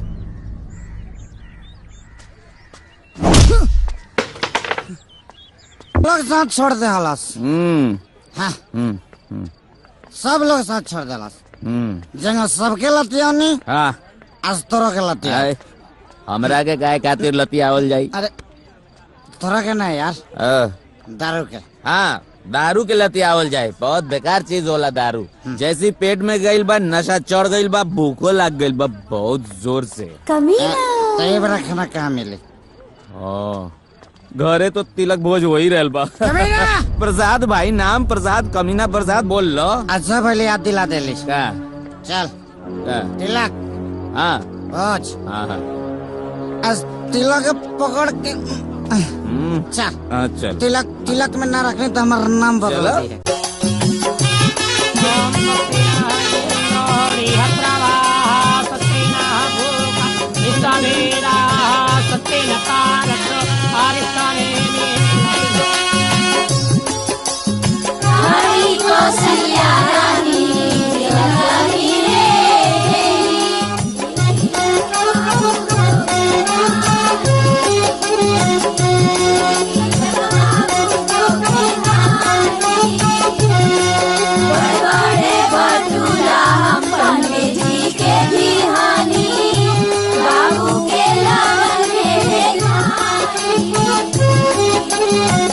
समझ में नहीं का अकेले समझ में नहीं के आवत भाई। ठीक है बा तेल बढ़ले बा तो फिर टुकरा के क्या होता नीचा। चलाए वाला ड्राइवर ठीक नहीं के ना। हक बतरा वकील बने के तभी तो। अरे बाप रे।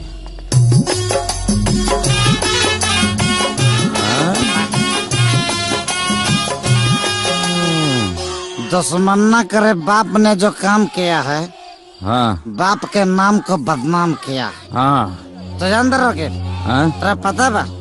पता बा। पता नहीं के तो? अरे हमरा के पता बा।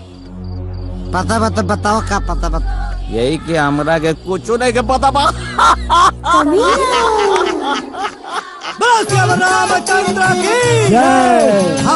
भाई पूरी का बढ़िया से। हाँ खाना शुरू कर। ठीक है ना? और सुना जितना यहाँ भाई लोग आये बड़ा ना खाना खाए कुछ यहाँ मत। हरा के नेता भेजले पढ़ाओ। अंगिया भेजले, बीजे भेजले, नागैनी। क्या हो? ऐसा नागैनी कि जब अपने कोई वैल्यू ही नहीं है तो जाने का क्या मतलब है ना? ये खाना जो सब लोग खा रहल बनू खुशबू बहुत आ रहल बा, जाई हमू कुछ खा ली का। हुकम पड़े था ना ठीक बा ठीक बा। हो गेल अंतर हाँ सारा झगड़ा के जोड़ के बा के बा ओ के स्माइली बढ़िया दादी दादी मन तक तो जाकर ना अरे एगो केस लड़ रहल बड़ो और दूसरा केस और बुलावे के जरूरत नहीं के। बात तो ऐसा बना ये बढ़िया चाहे ना तो जी पलाने ना रहे लाल किला रहे लेकिन बढ़िया लगा था भाई, पलानियो अच्छा लगा तो के माल मिले तो बढ़िया लगे। ताजमहल रहे कोतक में ना रहे सब बनवा देते, लेकिन बुढ़िया के चलते सब भइल बा ड्रामा। सब ड्रामा बुढ़िया के वजह से भइल बा। हमरा थोड़ा बिकलस काका फेकलस पते नहीं खियादे नहीं खियावत लगे बिकले बिया कोनो बात ना। लेकिन आज तिलक ना आज मन तिलक कर देता नहीं। अरे एज बैठ अरे काहे कहाँ आओ तो देख के कौन कौन वैरायटी बना। अरे आप कुछ करे के जरूरत नहीं के गुड्डू बाबू। ए गुड्डू बाबू गुड्डू बाबू ए गुड्डू बाबू अरे अरे दुकान संभाल। अरे तू रन तो फाड़ दी। काला काला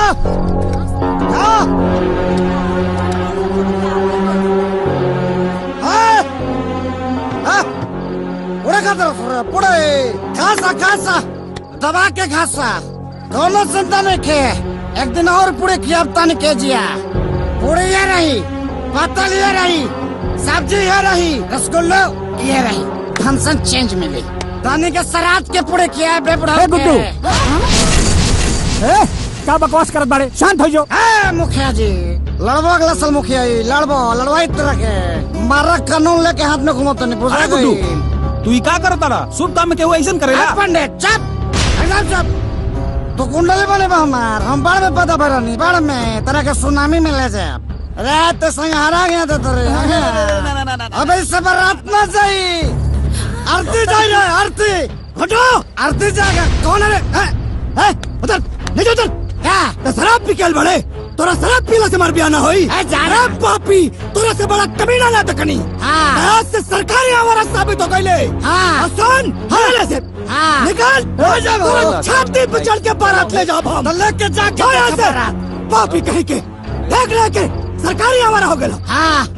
बॉर्डर और आज के बाद हे बॉर्डर क्रॉस कैला तो टांग काट ले तो इतार पाकिस्तान के बॉर्डर का जाइए सर्जिकल स्ट्राइक का दबना तू तो जाइबे कर बस साथ में इतार महल लेके जा हमारे साथ लेके जाना गलत हो जाई। ए कानून साथ में कोई नहीं बोलेगा। चलो ए जाना हट अरे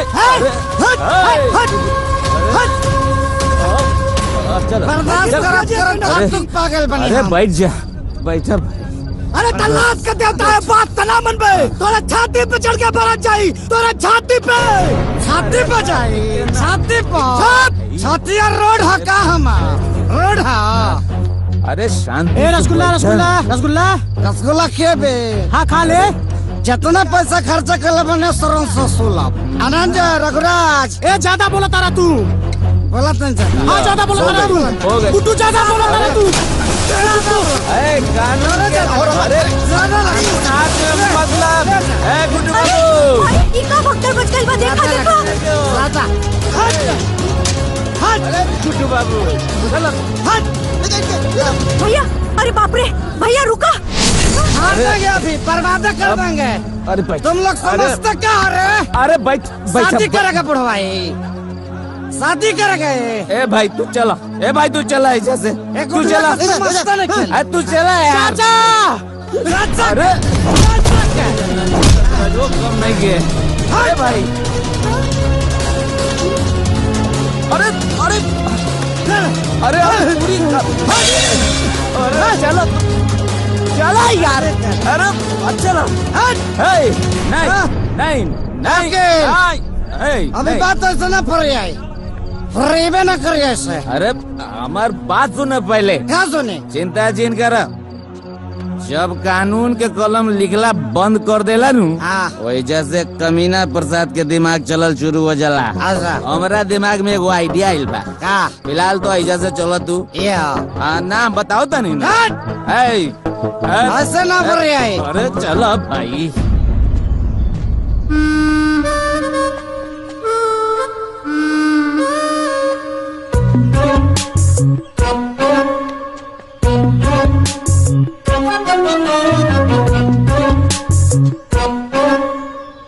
आओ आओ, ईटा संभालो ईटा।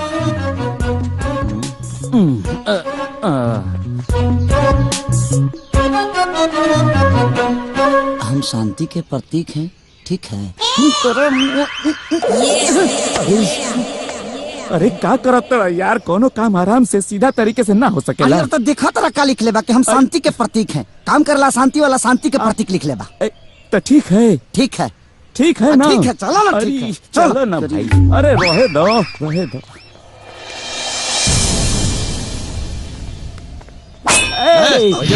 एक मिनट, खतरा मल जी से फोन पे बात भइल रहे, बोला कि कमीना प्रसाद जी आयल बड़े। जा जा।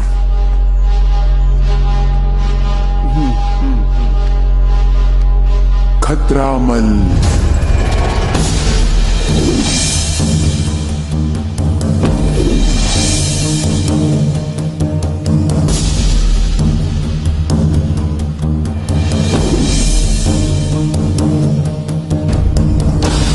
चल।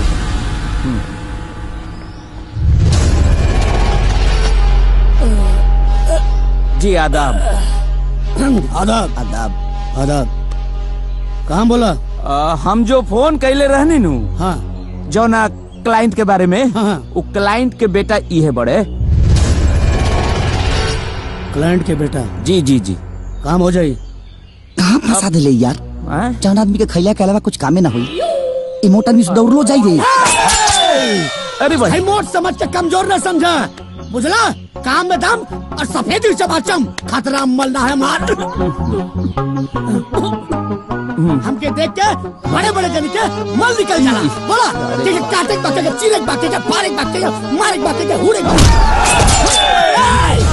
चुप चुप चुप चुप चुप, शांति। क्लाइंट का मूड थोड़ा डिस्टर्ब है। हाँ हाँ हाँ। वो हमार बाबूजी हुआ। तुम्हार बाबूजी? हाँ हाँ। अच्छा अच्छा, हाँ। तब सिर्फ गोली मारे बा? Sorry sorry. हाँ, फिर सॉरी बोले, फिर सॉरी बोले। तब हाँ, तब बातें कर दी।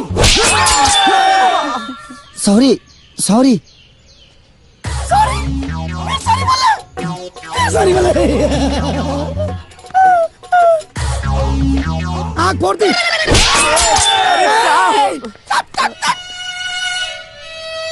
समझा समझा समझा, कैसे समझाई? हम गुंडा ही, हम क्या बोले था? कान के मुंह समझा। फिर सॉरी, कितना सॉरी बोले? न काटे के बा, न गोली मारे के बा, उनका के अपहरण करे के बा, वो इज्जत से। इज्जत से अपहरण? हाँ।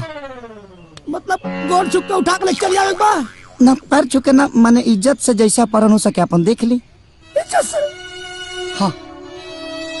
ना हो तो बोला हम कहीं और चल जाते। हो जाए ना, हो जाए, हो जाए। पैसा मालतल? पैसा वकील साहब बताई ना। अरे वो जौना आदमी के किडनैप करे के बानू, हाँ, सारा माल तो उनकोरे लगे बा।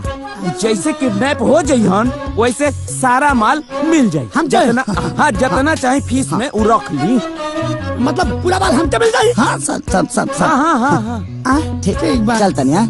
लेकिन इतना छोट काम खातिर इतना बड़ा गुंडा खतरा मल के? हो जाए ना, पक्का ना? चलता नहीं। हाँ, मैंने काम हो जाए के चाहिए। हाँ, इज्जत से। हाँ, बाबू आदाब, बैठ। खतरा मल। मर जाइए रे।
किडनैप करे खातिर हम के भेजले हैं। गुड्डू गुड्डू नमस्ते नमस्ते नमस्ते खुश रहा। नमस्ते प्रणाम करतानी जी। खूब खुश रहा। तोरा बहिन के सुहाग भगवान अजर अमर राखस। खूब खुश रहा। अब और कितना एहसान करम लो हमरा ऊपर। कपड़ा लत्ता गहना गुड़िया यहाँ तक के शादी के सारा खर्चा रो लगन उठावतनी। आखिरकार एकर हम भाई न हई, हमरो कोनो फर्ज होला। अरे बेटा एगो बात बताओ, अब भगवान इतना धन देले बड़े तो खर्च तो होखबे करी। ए मास्टर काका। हाँ हाईली नोटिस कोर्ट से आइल बा। नोटिस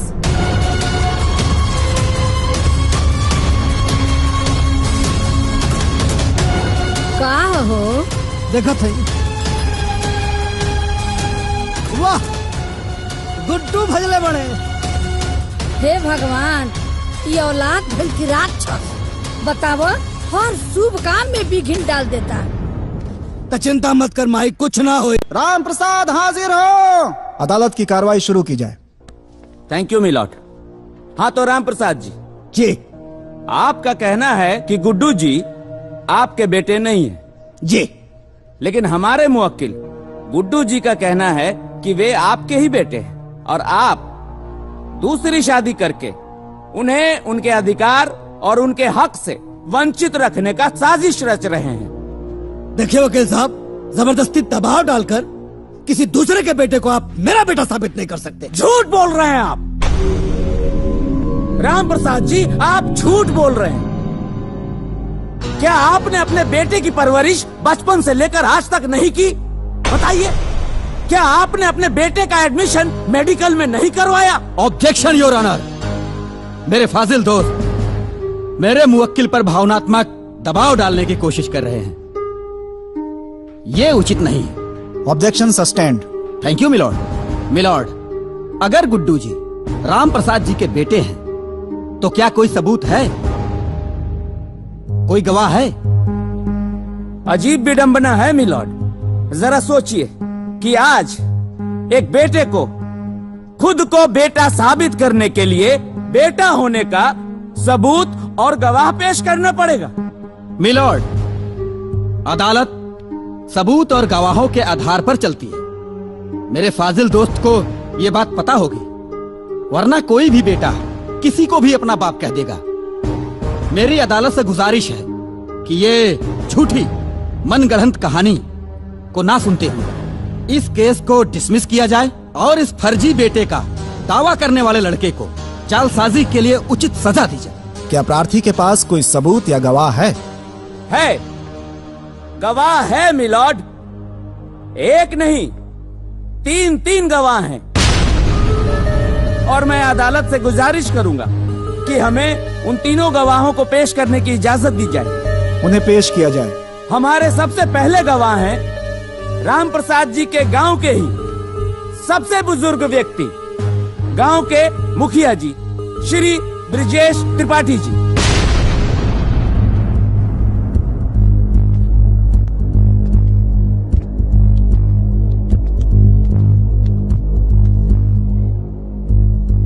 हुजूर, मैं उस खुशी के समय को कैसे भूल सकता हूं जिस दिन गुड्डू का जन्म हुआ था। उस दिन राम प्रसाद जी फूले नहीं समा रहे थे। मारे खुशी के इन्होंने मुझे ठूस ठूस के लड्डू खिलाया था, वो भी शुद्ध देसी घी के। Any question please? Yes milord. मुखिया जी, क्या मैं जान सकता हूं कि उस लड्डू का साइज क्या था? हुजूर, माई बाप, मुझे क्या मालूम था कि उस लड्डू की साइज बताने के लिए मुझे यहाँ अदालत में आना पड़ेगा। Silence, silence. अगला गवाह पेश किया जाए। पंडित जी, जज साहब को जरा ये बताएं कि जब गुड्डू जी का जन्म हुआ था तो उस समय आपने क्या क्या किया था? जनाब, हम पूरे गांव का जन्म पत्री हम ही बनाते हैं। वैसे वो सौभाग्यशाली ब्राह्मण हम ही हैं जो राम प्रसाद जी के कहने पर गुड्डू बाबू का जन्म पत्री बनाए थे। और राम प्रसाद जी हमको बहुत इनाम दिए थे साहब। 51 रुपया नगद और 1 जोड़ा धोती हमको इनाम में दिए थे। और वो धोती साहब हम आज भी संभाल के रखे हुए हैं। बहुत ठीक है पंडित जी, उस धोती को हमेशा के लिए संभाल कर रखिए। बहुत काम की धोती थी वो। अब आप जाइए। देखा मिलॉर्ड, जब गांव में कोई बच्चा पैदा होता है तो वहां दाई माँ का महत्वपूर्ण योगदान होता है। मिलॉर्ड, जब गुड्डू जी पैदा हुए थे तो वहां भी एक दाई माँ मौजूद थी। मैं उसी दाई माँ को इस अदालत में पेश करता हूँ। आइए।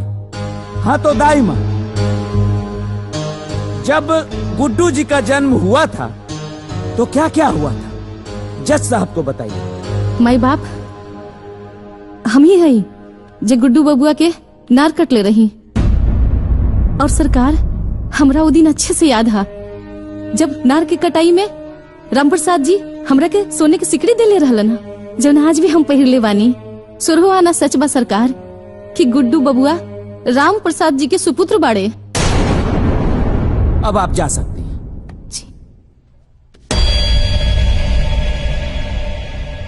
जज साहब, मैं भी इस अदालत से कुछ कहना चाहता हूँ। इजाजत है।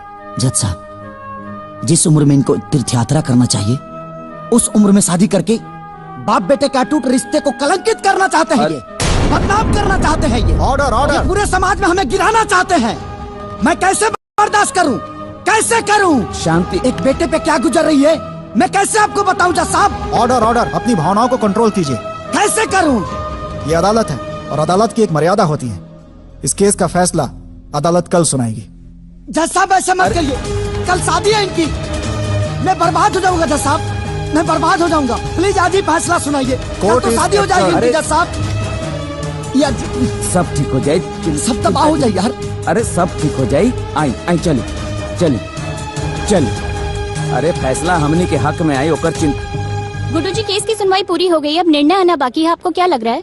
देखिए, मैं सत्य के साथ हूँ जी। और भगवान कृष्ण ने गीता में कहा है जी, सत्य परेशान हो सकता है जी, पर पराजित नहीं। बेटा तो बेटा होता है।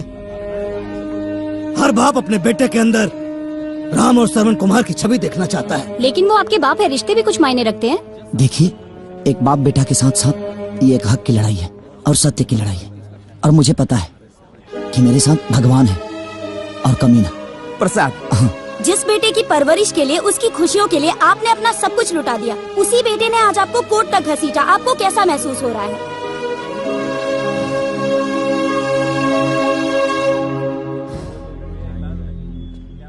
यह मुकदमा हिंदुस्तान के हर बेटों के लिए एक सबक साबित होगा। Thank you.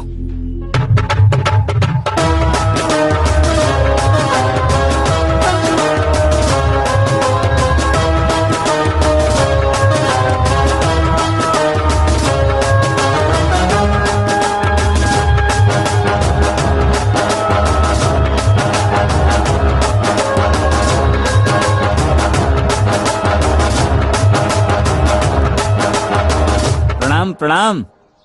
अरे ये बताएं कि बारात कब तक लेके आओ तनी? ए बाबू, एक बात रहनी है कि अभी कहानी पर से पर्दा उठा लिहल जाओ। का कहनी है? एक बात रहनी हो कि गुड्डुआ के सुधारे खातिर हमन लोगन जवानी नौटंकी कैले बनी जा, झूठ मूठ के बियाह वाला नौटंकी, ओकरा पर से पर्दा उठा लिहल जाओ बाबू। पर्दा हटा लिहल जाओ? हाँ। भरी पंचायत में ब्याह के डेट ऐलान करके, तिलक चढ़वा के, गांव समाज में सब जगह कार्ड न्योता बंट गईल। और एकरा के नाटक कहता नहीं? का कहता रहो? हाँ? अरे हमने के यह बात भइल रहे, अब तो जबरदस्ती बतिया होता रहा। का बात भई रहे का ना भई रहे हमरा कुछ मालूम नहीं के, बुझाइल ना? है का बकत रे? अरे बेटा, ये उम्र में हम अगर ब्याह करब तो समाज के काम होते खाए।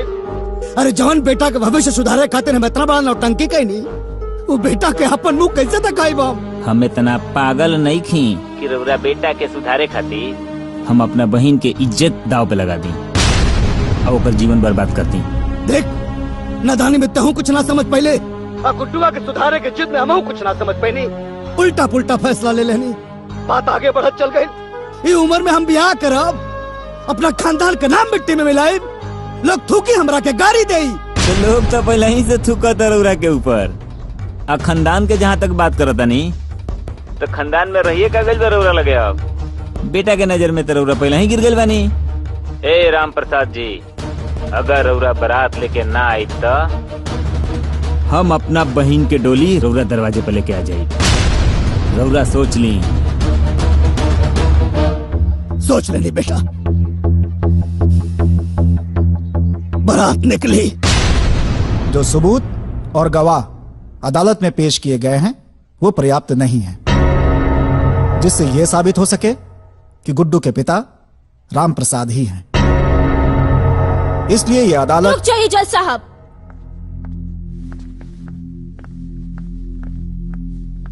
गुड्डू की वोटर आईडी आ चुकी है।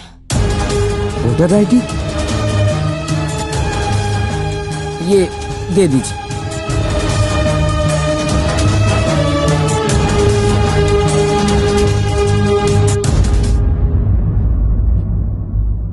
इस वोटर आईडी कार्ड से साबित होता है कि गुड्डू के पिता राम प्रसाद ही हैं। यस। जहां तक इनकी शादी का मामला है वो उनका निजी मामला है, किंतु अगर उनकी शादी से परिवार के किसी भी सदस्य को मानसिक, शारीरिक या आर्थिक क्षति होती है तो वो कानून का सहारा ले सकते हैं। राम प्रसाद जी की व्यक्तिगत संपत्तियों को छोड़कर पैतृक संपत्तियों में गुड्डू का हिस्सा कायम किया जाता है।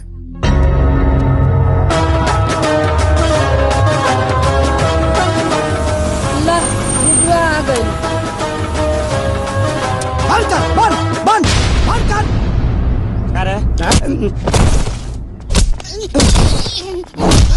नाचे के बहुत शौक बा। तंदा आई कागजवा दो कागजवा। देख, डिग्री हो गई है गुडुआ के, डिग्री हो गई। बहुत कमर हिलता ना। अब नागिन धुन बजाओ। नाच, नागिन धुन बजाओ। नाच, नागिन डांस कर। बंद कर। नाच बिना साउंड का नाच। नाच नागिन डांस। नाच, नाच। ई का कर रहा बड़ा बाबू तू? अरे परम चपड़ा बनल बड़ा, परम चपड़ा, परम चपड़ा। चल, आई देख ले कोर्ट का डिसीजन। सब लोग साथ छोड़ दी हमार। ए बुढ़ियो, आई देखा कोर्ट का डिसीजन। तहार डबल चश्मा बना रुका। ए मुखिया जी, आई देखा कोर्ट का डिग्री है। आ तहार जन्म कुंडली आई देखा। देख ला कारे ठकरा रे। सब हरिया ना दे, सब हरी। ए राम प्रसाद जी, बाहर निकला। ए फालतू का नाम हो तहार हो? जितला के बाद भूल गए बनी। का नाम हो? कमीना। कमीना, कमीना। लड्डू क्या हो सबके? हाँ क्या हो? तन ही करे के दे रखिए। ए राम प्रसाद, बियाह तू अब एगो ना 25 को कर, कोनो फर्क पड़े के नहीं है गुडुआ के। 25 को कर, लेकिन कोर्ट कहले बा कि अगर तेरा बियाह से हमरा प्रॉब्लम भई तो कार्रवाई तोहरो पर होई। ए बुढ़ियो, तू सब तू ही बिगड़ले बड़ू काम सब। ए राम प्रसाद जी, बाहर निकला। निकला बाहर। अब गुडुआ के आके ना जमींदारी हो गई बाजी गुडुआ के। भैया अरे भैया कमान भैया चुप मारो ड्राइवर खाने मार। क्या हो राम प्रसाद क्या हो लुका के बैठल बड़ो लाज लागत मुंह देखा में अब हरिया में। ए वकील हने आवा हने आवा आई देख लो राम प्रसाद जी तारा छाती पर जीत के डिग्री लेके आइल बनी कोर्ट से। तनी एगो वीडियो बनाओ वकील। आई लिखी हो कि बेटा से हार के बाप शर्मसार टाइटल लिह डाली हो। अब समझ में आई। उठा हो अब जमीन जायदाद पर गुडुआ के हक है। उठा उठा ए राम प्रसाद जी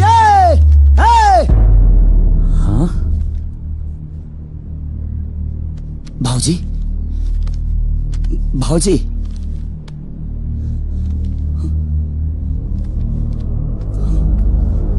भाऊजी गुड्डू बाबू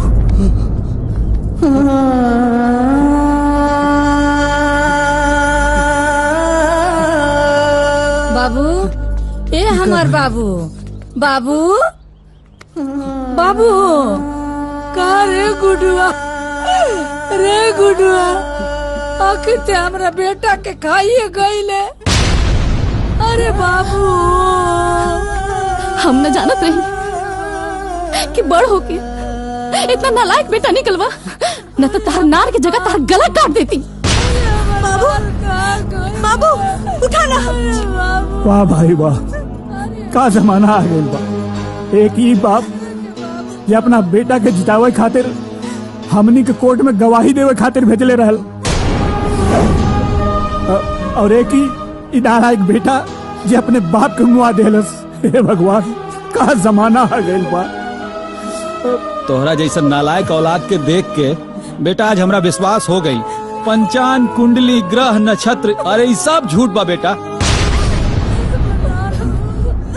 तो के अपने जीत पे बहुत घमंड रहला ना गुड्डू। ला आज तो जीत गईला। हमार बाबूजी हार गईले। वो हमेशा हमेशा खाते। अरे आज ले हम दोनों साथे रहनी है ना तो सिर्फ और सिर्फ बाबूजी की वजह से। कहे कि बाबूजी ही कहले रहनी। हमार बेटा अपना जिद और नासमझी के चलते बिल्कुल अकेला पड़ गए हो। ओकरा साथे क्यों नहीं के बेटा बेटी तू होकर साथ मत छोड़िया। होकर साथ मत छोड़िया लेकिन तोरा साथ निभाओ हमने के बाबूजी हमने के साथ छोड़ के चल गए ले। बाबूजी ए बाबूजी ए उठिए ना। ए नाना उठा ना। ए नाना हमको छोड़ के ना जाए। उठा ना गुड्डू। बाबूजी ए बाबूजी ए बाबूजी ए गुड्डू ए बाबूजी ए गुड्डुआ अरे तोरा के सुधारे खातिर नहीं सब नौटंकी कैले रहनी। अरे पगला हम ब्याह करे भी उम्र में बाल काला करे से क्यों जवान हो जाला रे गुड्डुआ।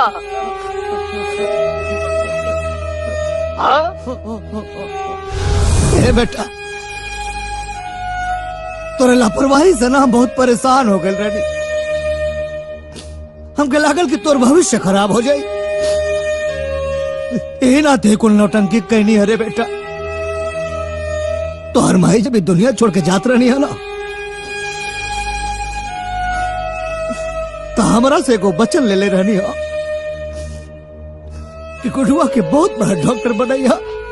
बेटा कर्जा लेके हम तुम्हारा एडमिशन मेडिकल कॉलेज में करोगी लेकिन तू तो बिचौए में छोड़ के चले आया। हमके बहुत गुस्सा लागल जब ते मेडिकल कॉलेज छोड़ के चले आया तो सोचे कि तोरे माई का कहा जवाब दे। इना ते डरवावे खातिर झूठ मूठ के बियाह का नाटक कहनी। अरे पागल बचपन में जब तक छोड़ कर रहे नु और कोनो बात ना मानत रहे आना तो हम भूत का और शेर के भालू के बहाना बनाया नौटंकी करी ते भाग के आके हमारा गोते बैठ जात रहे। हमारा इनाम पुत्र रहे बेटा कि तब बहुत बड़ा हो गई ले। गुडुआ बहुत बड़ा हो गई अब ना डराना अब ना डराना। तो कोर्ट तक पहुंच गए बेटा।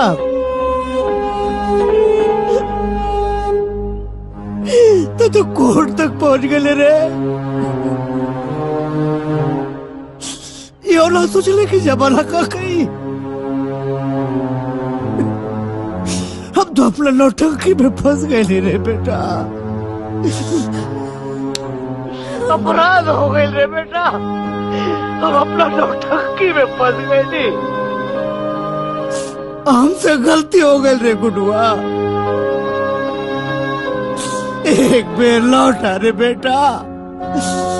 अरे पगला, तो के सुधारे की तरीका गलत हो सकेला, लेकिन हमारा नियत में कोनो खोट नहीं के।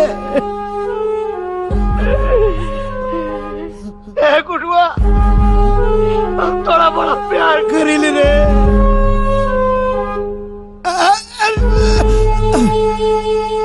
गुडुआ, ए गुड्डू, ए बाबू बहुत घबराहट हो रहा बा।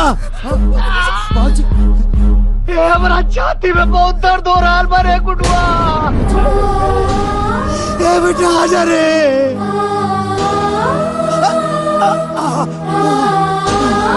ना भगवान, ना प्रभु, ऐसा मत करिया। हमारा लड़का के आ जाए तो बाबा। ए भोले बाबा, ए गुड्डू, गुड्डू रे बाबूजी। गुड्डू, ए बेटा, हमार गुड्डू, ए गुड्डू, गुड्डू आ गई। हमार गुड्डू आ गई। गुड्डू, गुड्डू, गुड्डू, गुड्डू, गुड्डू रे।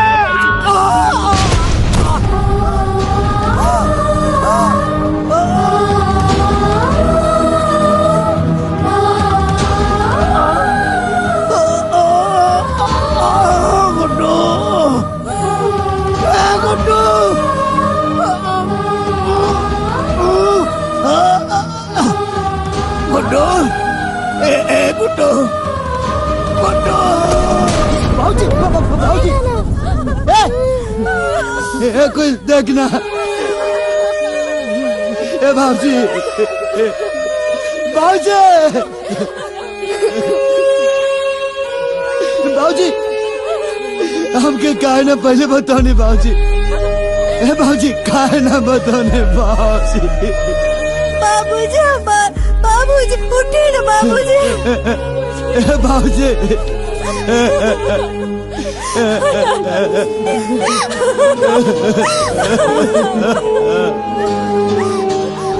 मुखिया जी देखिए ना। बेटा धीरज रखा, बेटा धीरज रखा, शांत हो जाओ मुखिया जी। शांत हो जाओ।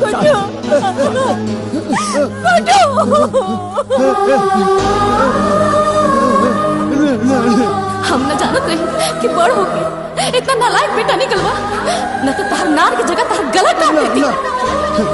बाबूजी, बाबूजी,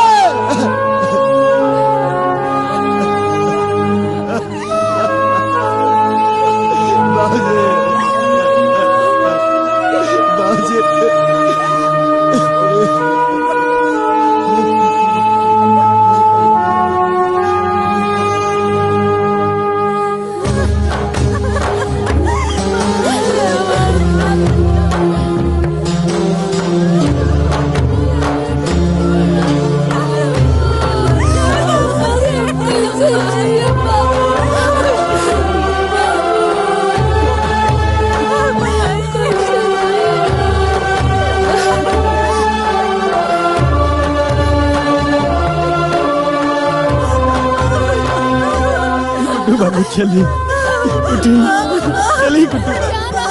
गुड्डू देखना बाबूजी के, देखना।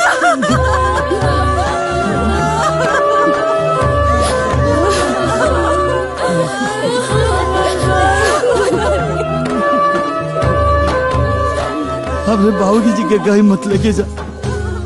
हमारे बाबूजी यही जी रही है।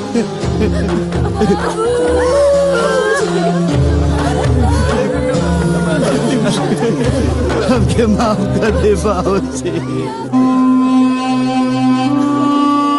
हे बाबूजी। वाली गुड्डू बाबू उठी उठी गुड्डू बाबू। हे हटना हमके दूर मत करो बाबूजी से दूर मत करो।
आज हमरा समझ में आई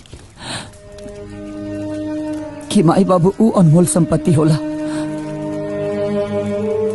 जौना के बराबरी दुनिया के कौनो दौलत संपत्ति नहीं कर सकत। हम तो अपना नासमझी के सजा पा लेनी, लेकिन तू लो ऐसा मत करिया।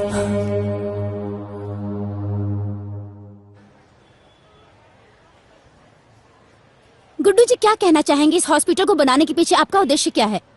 मेरे पापा का सपना था कि मैं डॉक्टर बनूं और अस्पताल बनाऊं, लेकिन मैं भागा पापा के जीते जी मैं कुछ नहीं कर पाया। मैं उनको समझा ही नहीं कि मेरे पापा मेरे से कितना प्यार करते हैं। लेकिन उनके जाने के बाद मुझे समझ में आया कि ये सपना मुझे पूरा करना चाहिए, और इसमें मेरे पत्नी का बहुत बड़ा योगदान है। इसलिए मैं पूरी दुनिया से यही कहना चाहता हूं, ताकि हर वो बेटा जीते जी अपने माँ बाप को समझ ले, क्योंकि हमारे माँ बाप की खुशी उनके खुद के लिए नहीं होती, वो हमारे लिए होती है। तो बस यही कहूंगा कि जीते जी अपने माँ बाप को प्यार और दुलार दे दो, ताकि मरने के बाद इस गुड्डू की तरह आपको भी अफसोस ना हो। जय हिंद।